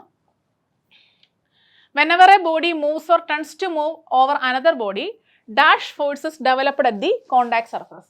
ഓക്കെ, ഒരു ബോഡി മറ്റൊരു ബോഡിയിലേക്ക് അല്ലെങ്കിൽ ഒരു സർഫസ് മറ്റൊരു സർഫസുമായിട്ട് സ്ലൈഡ് ചെയ്യുന്ന സമയത്ത് അവിടെ ഫോം ചെയ്യുന്ന ഫോഴ്സ് ഏതാണ്? നമുക്കറിയാവുന്ന ഫോഴ്സ് തന്നെയാണ് അല്ലേ. ഏതാണ് ഫോഴ്സ് ഡെവലപ്പ് ചെയ്യുന്ന ഫോഴ്സ്? 2 കോണ്ടാക്ട് സർഫസുകൾക്കിടയിൽ ഉണ്ടാകുന്ന ഫോഴ്സസ് ഫ്രിക്ഷണൽ ഫോഴ്സ് അല്ലേ. സിമ്പിൾ ആയിട്ടുള്ള ക്വസ്റ്റ്യൻ ആണ്. അടുത്ത ക്വസ്റ്റ്യനിലേക്ക് പോകാം. F = ma is derived from. ഞാനത് ഓൾറെഡി നമ്മുടെ തുടക്കത്തിൽ പറഞ്ഞതാണ്. F = ma ഏത് ലോയിൽ നിന്നാണ് ഡിറൈവ് ചെയ്തിരിക്കുന്നത്? നമുക്ക് മെയിനായിട്ട് 3 ഫണ്ടമെന്റൽ ലോസ് ഓഫ് മെക്കാനിക്സ് 6 ഉണ്ട്. പക്ഷേ അതിൽ ന്യൂട്ടണിന്റെ ചലന നിയമങ്ങൾ 3 എണ്ണമാണ് അല്ലേ. First law, second law and third law. First ലോയിൽ പറയുന്നത് എന്താണ്? Every body continues in it state of rest or uniform motion until an external force is എന്താണ് acted upon by the body. അതാണ് പറയുന്നത്. അതായത് എക്സ്റ്റേണലി ഒരു ബോഡി അതിലേക്ക് എന്താണ് ഫോഴ്സ് കൊടുക്കണം, അല്ലെങ്കിൽ എക്സ്റ്റേണൽ ഫോഴ്സ് അതിലേക്ക് വരുന്നത് വരെ എന്താണ് ആ ഒരു ബോഡി റെസ്റ്റിലാണെങ്കിൽ റെസ്റ്റിൽ, മൂവ്മെൻറ്റിലാണെങ്കിൽ മൂവ്മെൻറ്റിൽ തുടരാനുള്ള ടെൻഡൻസി ആയിരിക്കും. അതാണ് ഫസ്റ്റ് പറയുന്നത്. സെക്കൻഡ് എന്താ പറയുന്നത്? ലീനിയർ മൊമെൻറ്റത്തിനുള്ള ഒരു ഇക്വേഷൻ അല്ലെങ്കിൽ ആ ഒരു ടൈമുമായിട്ടുള്ള time rate of change of linear momentum = externally അപ്ലൈഡിലൂടെ, അതാണ് പറയുന്നത്. ആൻഡ് ഓൾസോ നമ്മൾ ഫസ്റ്റ് ലോയിൽ ഇനർഷ്യയെ പറ്റി ജസ്റ്റ് സ്പെസിഫൈ ചെയ്യുമെങ്കിലും ഇനർഷ്യക്കുള്ളൊരു ഇക്വേഷൻ തന്നത് സെക്കൻഡ് ലോ ഓഫ് മോഷൻ ആണ്. Okay, Newton's second law of motion ആണ്. F = ma എന്ന് പറയുന്ന ഇനർഷ്യ, അതാണ് ഇനർഷ്യക്കുള്ള ഇക്വേഷൻ ആണത്. സോ ഇങ്ങനെയും ചോദിക്കാം, newton second law of motion എന്താണ് തരുന്നത്, അല്ലെങ്കിൽ inertia of a force, inertia define ചെയ്യുന്നത് ഏത് ലോ ആണ്? അപ്പോൾ ഒരിക്കലും പറയാൻ പാടില്ല നമ്മുടെ ഫസ്റ്റ് ലോയിലാണ് പറയുന്നത്. For every action tendency to continue in it state of rest or uniform motion, അതാണ് ഇനർഷ്യ. പക്ഷേ ഇനർഷ്യയെ ഡിഫൈൻ ചെയ്തത് നല്ലപോലെ ഇക്വേഷൻ യൂസ് ചെയ്തിട്ട് ഡിഫൈൻ ചെയ്ത law is second law. Okay, so നമ്മുടെ ആൻസർ ഏതാണ് വരുന്നത്? ന്യൂട്ടൺസ് സെക്കൻഡ് ലോ ആണ് ആൻസർ ആയിട്ട് വരുന്നത്. അടുത്ത ക്വസ്റ്റ്യനിലേക്ക് പോകാം. When the resultant of the forces acting upon a body is 0, then the body is said to be in. Resultant of a forces, അതായത് ഒരു ബോഡിയിൽ A system of forces R acting അല്ലേ, ഒരുപാട് ഫോഴ്സുകൾ ആക്ട് ചെയ്യുന്നുണ്ട് ഒരു ബോഡിയിലേക്ക് ഒരുപാട് ഫോഴ്സുകൾ ആക്ട് ചെയ്യുന്നുണ്ട്. പക്ഷേ ആ ഫോഴ്സുകളെല്ലാം കൂടി നമ്മൾ ആഡ് ചെയ്ത് അതിൻ്റെ റിസൾട്ടൻ്റ് എടുക്കുവാന്ന് വിചാരിക്കുക, ടോട്ടൽ നെറ്റ് എഫക്റ്റ് എടുക്കുവാണ്. പക്ഷെ നെറ്റ് എഫക്റ്റ് എന്താണ്? 0 ആണ്. 0 ആണെങ്കിൽ എന്തായിരിക്കും? ആ ബോഡി ബാലൻസ്ഡ് ആണ് അല്ലേ? എന്ന് വെച്ചാൽ എന്താ, നമ്മൾ ഓൾറെഡി ഒരു ക്വസ്റ്റ്യന് പറഞ്ഞതാണ്, 4 ഫോഴ്സുകളുണ്ട്, ഒരു 4 കിലോ ന്യൂട്ടൺ, ഒരു 6 കിലോ ന്യൂട്ടൺ, ഒരു 10 കിലോ ന്യൂട്ടൺ. അപ്പോൾ ഈ 4ഉം 6ഉം കൂടി ഇതിനെ എന്ത് ചെയ്യുന്നു? ബാലൻസ് ചെയ്യുന്നു അല്ലേ? 10നെ ബാലൻസ് ചെയ്യുന്നു. എന്ന് വെച്ചാൽ എന്താണ്? നെറ്റ് ഫോഴ്സ് കണ്ടുപിടിച്ചേ. അതായത് 4 ഇങ്ങോട്ടാണ്, 6ഉം ഇങ്ങോട്ടാണ്, 6ഉം 4ഉം കിലോ ന്യൂട്ടൺ ഇങ്ങോട്ടാണ് ആക്ട് ചെയ്യുന്നത്. പക്ഷെ 10 എങ്ങോട്ടാണ്? ഇങ്ങോട്ടാണ് ആക്ട് ചെയ്യുന്നത്, 10 കിലോ ന്യൂട്ടൺ. അങ്ങനെയാണെങ്കിൽ എന്ത് വരും? 10നെ ഈ 10 കൊണ്ട് ബാലൻസ് ചെയ്തേക്കുണ്ട്. അതായത് രണ്ടും കൂടെ ആഡ് ചെയ്ത് എന്ത് വരും? 10 മൈനസ് 10 ഈസ് ഈക്വൽ ടു 0 എന്ന് വെച്ചാൽ 10 minus 6 minus 4 is equal to 0 വരും അല്ലേ? അപ്പോൾ ഈ രീതിയിൽ ബാലൻസ്ഡ് ആണെന്നുണ്ടെങ്കിൽ ആ ബോഡി എന്താണ്? ഇക്വിലിബ്രിയം കണ്ടീഷനിലാണെന്നാണ് നമ്മൾ പറയുന്നത്. Okay, net force is equal to 0. So the body is in equilibrium condition.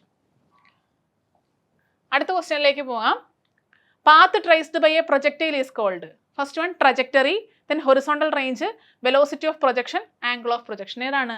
Path traced by a പ്രൊജക്ടൈലിനെ വിളിക്കുന്ന പേര് എന്താണ്? പാത്ത് ട്രേസ്ഡ് ബൈ എ പ്രൊജക്ടൈലിനെ വിളിക്കുന്ന പേര് ട്രജക്ടറി എന്നാണ് അല്ലേ? ട്രജക്ടറി ആണ് path traced by a projectile എന്ന് പറയുന്നത്. സോ ട്രജക്ടറി, ആ ട്രജക്ടറിയുടെ ഷേപ്പ് ഏതാണ്? പരാബോളയാണ് ഷേപ്പ് അല്ലേ? ഓക്കെ, നമുക്ക് അടുത്ത ക്വസ്റ്റ്യനിലേക്ക് പോകാം. A body starting from rest moves with uniform acceleration A. The velocity of the body v after time t is.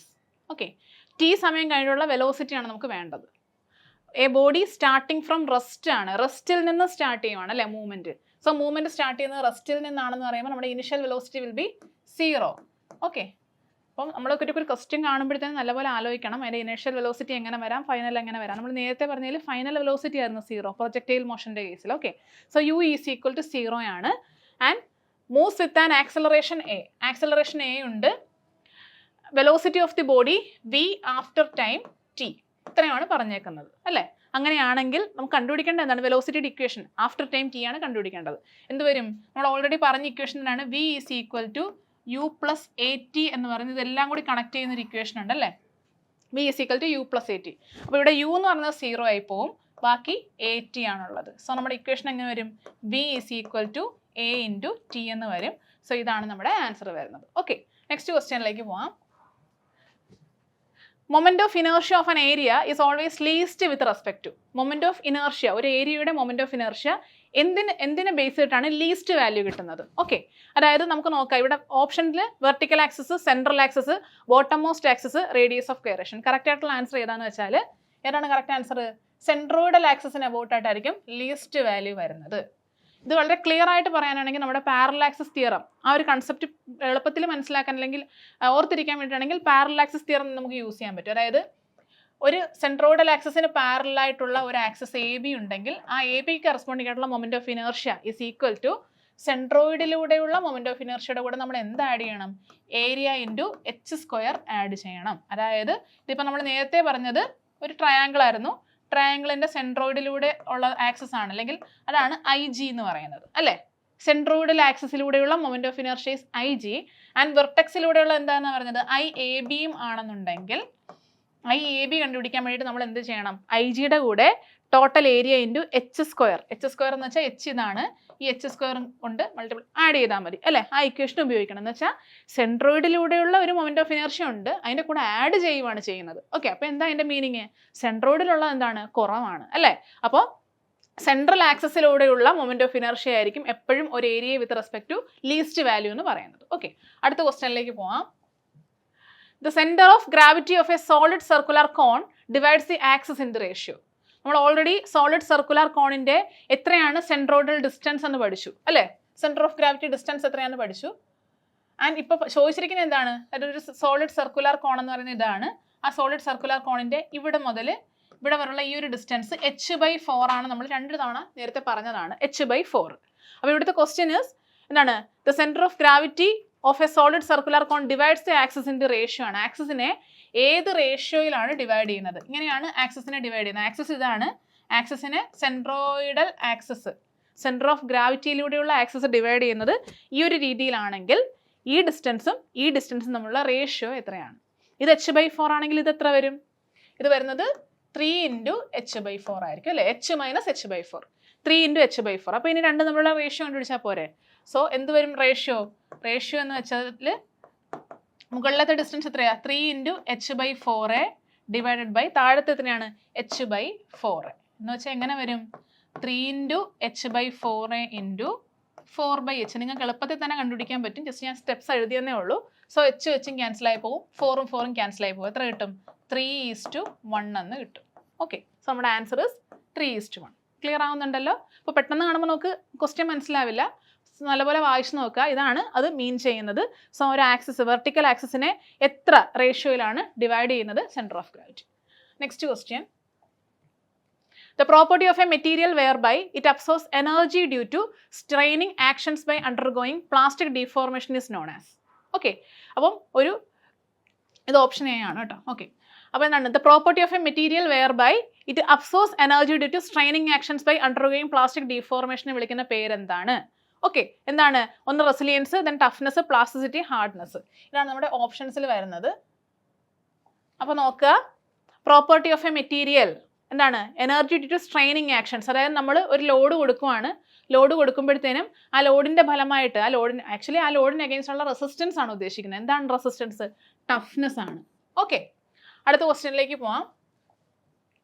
The stress at which a material under tension finally fails is called. Okay, finally fail ആവുന്നതിന് corresponding ആയിട്ടുള്ള ആ ഒരു stress അല്ലെങ്കിൽ ആ ഒരു പോയിന്റിനെ വിളിക്കുന്ന പേരെന്താണ്? ഫൈനൽ ഫെയിലർ എന്താണ്? ബ്രേക്കിംഗ് പോയിന്റ് അല്ലേ? സിമ്പിൾ ആയിട്ടുള്ള ക്വസ്റ്റ്യൻ ആണ്. ബ്രേക്കിംഗ് പോയിന്റ് ആണ്. ദ സ്ട്രെസ് അറ്റ് വിച്ച് എന്താണ്? A material under tension finally fails is called breaking point, അല്ലെങ്കിൽ ബ്രേക്കിംഗ് സ്ട്രെസ് ആണ് അതിന് കറസ്പോണ്ടിങ്. ഓക്കെ, അടുത്ത ക്വസ്റ്റ്യനിലേക്ക് പോവാം. A couple produces. കപ്പിള് എന്താണ് പ്രൊഡ്യൂസ് ചെയ്യുന്നത്? ഓക്കെ, അതായത് ഒരു കപ്പിൾ എപ്പോഴാണ് ഫോം ചെയ്യുന്നത്? അതായത് എൻ്റെ കയ്യിൽ ഒരു റെക്ടാങ്കുലാർ ബാർ ഉണ്ടെന്ന് വിചാരിക്കാം. ഓക്കെ, ഒരു റെക്ടാങ്കുലാർ ബാർ ഉണ്ട്. ആ റെക്ടാങ്കുലാർ ബാറിൻ്റെ ഈ ഒരു എൻഡിൽ നിന്ന് ഞാൻ ഇങ്ങോട്ടേക്കൊരു ഫോഴ്സ് കൊടുത്തു. ഓക്കെ, ഇങ്ങോട്ടേക്കൊരു ഫോഴ്സ് കൊടുത്തു. അതുപോലെ തന്നെ ഞാൻ സെയിം ഫോഴ്സ് തന്നെ ഇവിടുന്ന് ഇങ്ങോട്ടും കൊടുത്തു. ഓക്കെ, പറയുന്നത് മനസ്സിലാവുന്നുണ്ടല്ലോ? അപ്പോൾ ഇങ്ങോട്ടൊരു ഫോഴ്സ് കൊടുത്തു, അങ്ങോട്ടൊരു ഫോഴ്സ് കൊടുത്തു. രണ്ടും ബാലൻസ്ഡ് ആണ്. എന്ന് വെച്ചാൽ രണ്ടും ഈ ഒരു രീതിയിൽ ഇരിക്കും അല്ലേ? അപ്പം ഈ ഫോഴ്സും ഒരുപോലെ ഞാൻ കൊടുക്കുമ്പോൾ അതെന്താണ്? Which are at A perpendicular distance of D ആണെന്ന് വിചാരിക്കുക. അതായത് ഡി ഡിസ്റ്റൻസ് മാറിയിരിക്കുന്ന രണ്ട് ഈക്വൽ ആൻഡ് ഓപ്പോസിറ്റ് ഫോഴ്സസ് പ്രവർത്തിക്കുന്നതിൻ്റെ ഫലമായിട്ട് ഉണ്ടാവുന്ന ആ ഒരു ആക്ഷനെ, അതിൻ്റെ ഇഫക്റ്റിനെ വിളിക്കുന്ന പേരാണ് കപ്പിൾ. എന്താണ് അതിൻ്റെ കപ്പിളിൻ്റെ ഡെഫിനിഷൻ? എന്താണ്? Two equal and opposite forces which are at a distance of d forms a couple അല്ലേ? Two equal and opposite forces constitute a couple. അങ്ങനെയാണ് നമ്മൾ പറയുന്നത്. റൊട്ടേറ്റിംഗ് ഇഫക്റ്റ് ആണ്. ഒരു ഫോഴ്സിൻ്റെ റൊട്ടേറ്റിംഗ് ഇഫക്റ്റിനെ വിളിക്കുന്ന പേരാണ്. അതായത് നമ്മൾ സ്റ്റിയറിംഗ് പിടിക്കുക അല്ലേ? സ്റ്റിയറിംഗ് വണ്ടി ഓടിക്കുമ്പോൾ. അപ്പോൾ എന്താണ്? ഇവിടെയും നമ്മൾ ഫോഴ്സ് കൊടുക്കുന്നുണ്ട്, ഇവിടെയും ഫോഴ്സ് കൊടുക്കുന്നുണ്ട്. അപ്പോൾ അതാണ് മീൻസ് റൊട്ടേഷണൽ ഇഫക്റ്റ്. നമുക്ക് കപ്പിൾ മനസ്സിലാക്കാൻ വേണ്ടിയുള്ള എക്സാമ്പിൾ പറഞ്ഞതേ ഉള്ളൂ. So rotational effect of A ഫോഴ്സിനെ വിളിക്കുന്ന പേരാണ് കപ്പിൾ എന്ന് പറയുന്നത്. So couple produces rotational motion. Okay, അടുത്ത ക്വസ്റ്റ്യനിലേക്ക് പോകാം. Next question. When a body is subjected to force P and it is at rest, the relationship between P and F is. അതായത് നമ്മുടെ ബോഡി എന്ന് പറയുന്നത് റെസ്റ്റിലിരിക്കുവാണ്. ഓക്കെ, ബോഡി റെസ്റ്റിലാണ്. And ആ റെസ്റ്റിലിരിക്കുന്ന ബോഡിയിലേക്ക് നമ്മളൊരു ഫോഴ്സ് P അപ്ലൈ ചെയ്യുന്നു. പക്ഷേ സ്റ്റിൽ ആ ബോഡി റെസ്റ്റ് തന്നെയാണ്. Okay, when a body is subjected to force P and it is at rest. P കൊടുക്കുന്നുണ്ട് പക്ഷേ റെസ്റ്റിലാണ്. അങ്ങനെയാണെങ്കിൽ പിയും എഫും തമ്മിലുള്ള കണ്ടീഷൻ എന്താണ്? നമ്മൾ ഓൾറെഡി ഡിസ്കസ് ചെയ്ത് കഴിഞ്ഞതാണ്. P is equal to F ആണോ? അല്ല. P is greater than F, P plus F, P less than F. എന്ത് വരും? അതായത് നമ്മൾ എക്സ്റ്റേണലി ലോഡ് അപ്ലൈ ചെയ്ത് ലോഡ് കൂടുതലായിട്ട് കൊടുക്കുവാണെങ്കിൽ ഇത് മൂവ് ചെയ്യും. അപ്പോൾ ഫ്രിക്ഷൻ കുറയും അല്ലേ? പക്ഷേ നമ്മൾ ജസ്റ്റ് ഒരു ചെറിയൊരു ലോഡ് കൊടുത്തേ ഉള്ളൂ. പക്ഷേ എന്താണ്? ഫ്രിക്ഷൻ ആയിരിക്കും അവിടെ കൂടുതൽ. ഫ്രിക്ഷൻ അവിടെ കൂടുതലായതുകൊണ്ടാണ് ആ ബോഡി റെസ്റ്റിൽ തന്നെ ഇരിക്കുന്നത് അല്ലേ? So P is less than F ആണ്. ഓക്കെ, നമ്മൾ ഓൾറെഡി പറഞ്ഞു കഴിഞ്ഞതാണ്. അടുത്ത ക്വസ്റ്റ്യനിലേക്ക് പോവാം. The Lami's theorem is applicable only for. Lami's theorem applicable ആയിട്ടുള്ളത് എന്തിനു വേണ്ടിയിട്ടാണ്? ഓക്കെ, ലാമിയസ് തിയറം അറിയാമല്ലോ അല്ലേ? എന്താണ്? കൺകറന്റ് ഫോഴ്സിന് വേണ്ടിയിട്ടാണ് ലാമിയസ് തിയറം അല്ലേ? 3 കോപ്ലനാർ കൺകറന്റ് ഫോഴ്സസ്. അങ്ങനെയാണ് ആ ഒരു സ്റ്റേറ്റ്മെന്റ് സ്റ്റാർട്ട് ചെയ്യുന്നത് തന്നെ. 3 coplanar concurrent forces acting at a point അല്ലേ? ഈ ഒരു രീതിയിലാണ് നമ്മൾ പറയുന്നത്. അപ്പോൾ എന്താണ് അതിൻ്റെ application?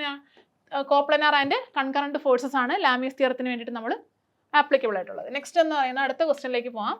Frictional force does not depends on which of the following. ഒന്നാമത്തത് mass of the substance, area of contact surface, nature of surface material, none. അപ്പോൾ ഏതായിരിക്കും ഫ്രിക്ഷണൽ ഫോഴ്സ്? നമുക്കറിയാം അല്ലേ, നമ്മൾ ഫ്രിക്ഷണൽ ഫോഴ്സ് കണ്ടുപിടിക്കാനുള്ള ഇക്വേഷൻ എന്താണ്? ആദ്യമേ നമുക്ക് അത് എഴുതാം. സോ ഒന്നാമത് നമ്മൾ എഴുതാറുള്ള F is equal to mu into R N ആണ്. ആർ എൻ എന്താണ്? Coefficient of friction and R N is the normal reaction. Normal reaction എന്ന് വെച്ചാൽ എങ്ങനെയാണ്? Normal reaction is balanced by, അല്ലേ?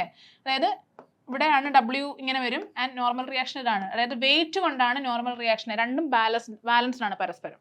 അപ്പം നോർമൽ റിയാക്ഷൻ നമുക്ക് വേണമെന്നുണ്ടെങ്കിൽ നമുക്ക് എന്ത് കിട്ടണം? mg, അതാണ് നമ്മുടെ വെയിറ്റ് എന്ന് പറയുന്നത്. So mass of the substance depend ചെയ്യുന്ന ഒരു ഫാക്ടറാണ്. നെക്സ്റ്റ് എന്താണ്? Area of contact surface. അത് അവിടെ നിൽക്കട്ടെ. അടുത്ത് നോക്കാം nature of the surface material. Surface മെറ്റീരിയലിന്റെ നേച്ചർ, അതായത് ആ നേച്ചർ കൊണ്ട് ഉദ്ദേശിക്കുന്നത് ഇത്രയേ ഉള്ളൂ, സ്മൂത്ത് ആണോ അതോ റഫ് ആണോ എന്നുള്ളത്. ഓക്കെ, ഒന്നെങ്കിൽ സ്മൂത്ത് ആവാം അല്ലെങ്കിൽ റഫ് ആകാം. സ്മൂത്ത് ആണെങ്കിൽ എന്തായിരിക്കും? ഫ്രിക്ഷൻ ഭയങ്കര കുറവായിരിക്കും. ഓക്കെ, നമ്മുടെ ഫ്രിക്ഷണൽ ഫോഴ്സ് അല്ലെങ്കിൽ ഫ്രിക്ഷൻ അവിടുത്തെ ആ ഒരു ഗ്രിപ്പ് ഭയങ്കര കുറവായിരിക്കും. സ്മൂത്ത് അല്ലേ, പ്ലെയിൻ ആയിട്ട് കിടക്കുവാണ്.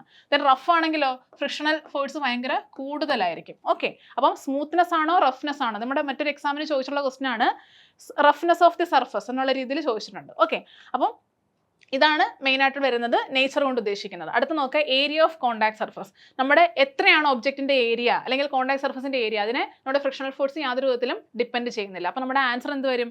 The frictional force does not depends on area of contact surface. Okay, അപ്പോൾ ഇത്രയും ക്വസ്റ്റ്യൻസ് നിങ്ങൾക്ക് എല്ലാവർക്കും മനസ്സിലായെന്ന് വിചാരിക്കുന്നു. നമ്മൾ ഓൾമോസ്റ്റ് എല്ലാ പോർഷൻസും കവർ ചെയ്യുന്ന രീതിയിലാണ് ക്വസ്റ്റ്യൻ ഡിസ്കസ് ചെയ്തിട്ടുണ്ടായിരുന്നത്. അപ്പോൾ എല്ലാവർക്കും ഓക്കെ ആണെന്ന് വിചാരിക്കുന്നു. താങ്ക്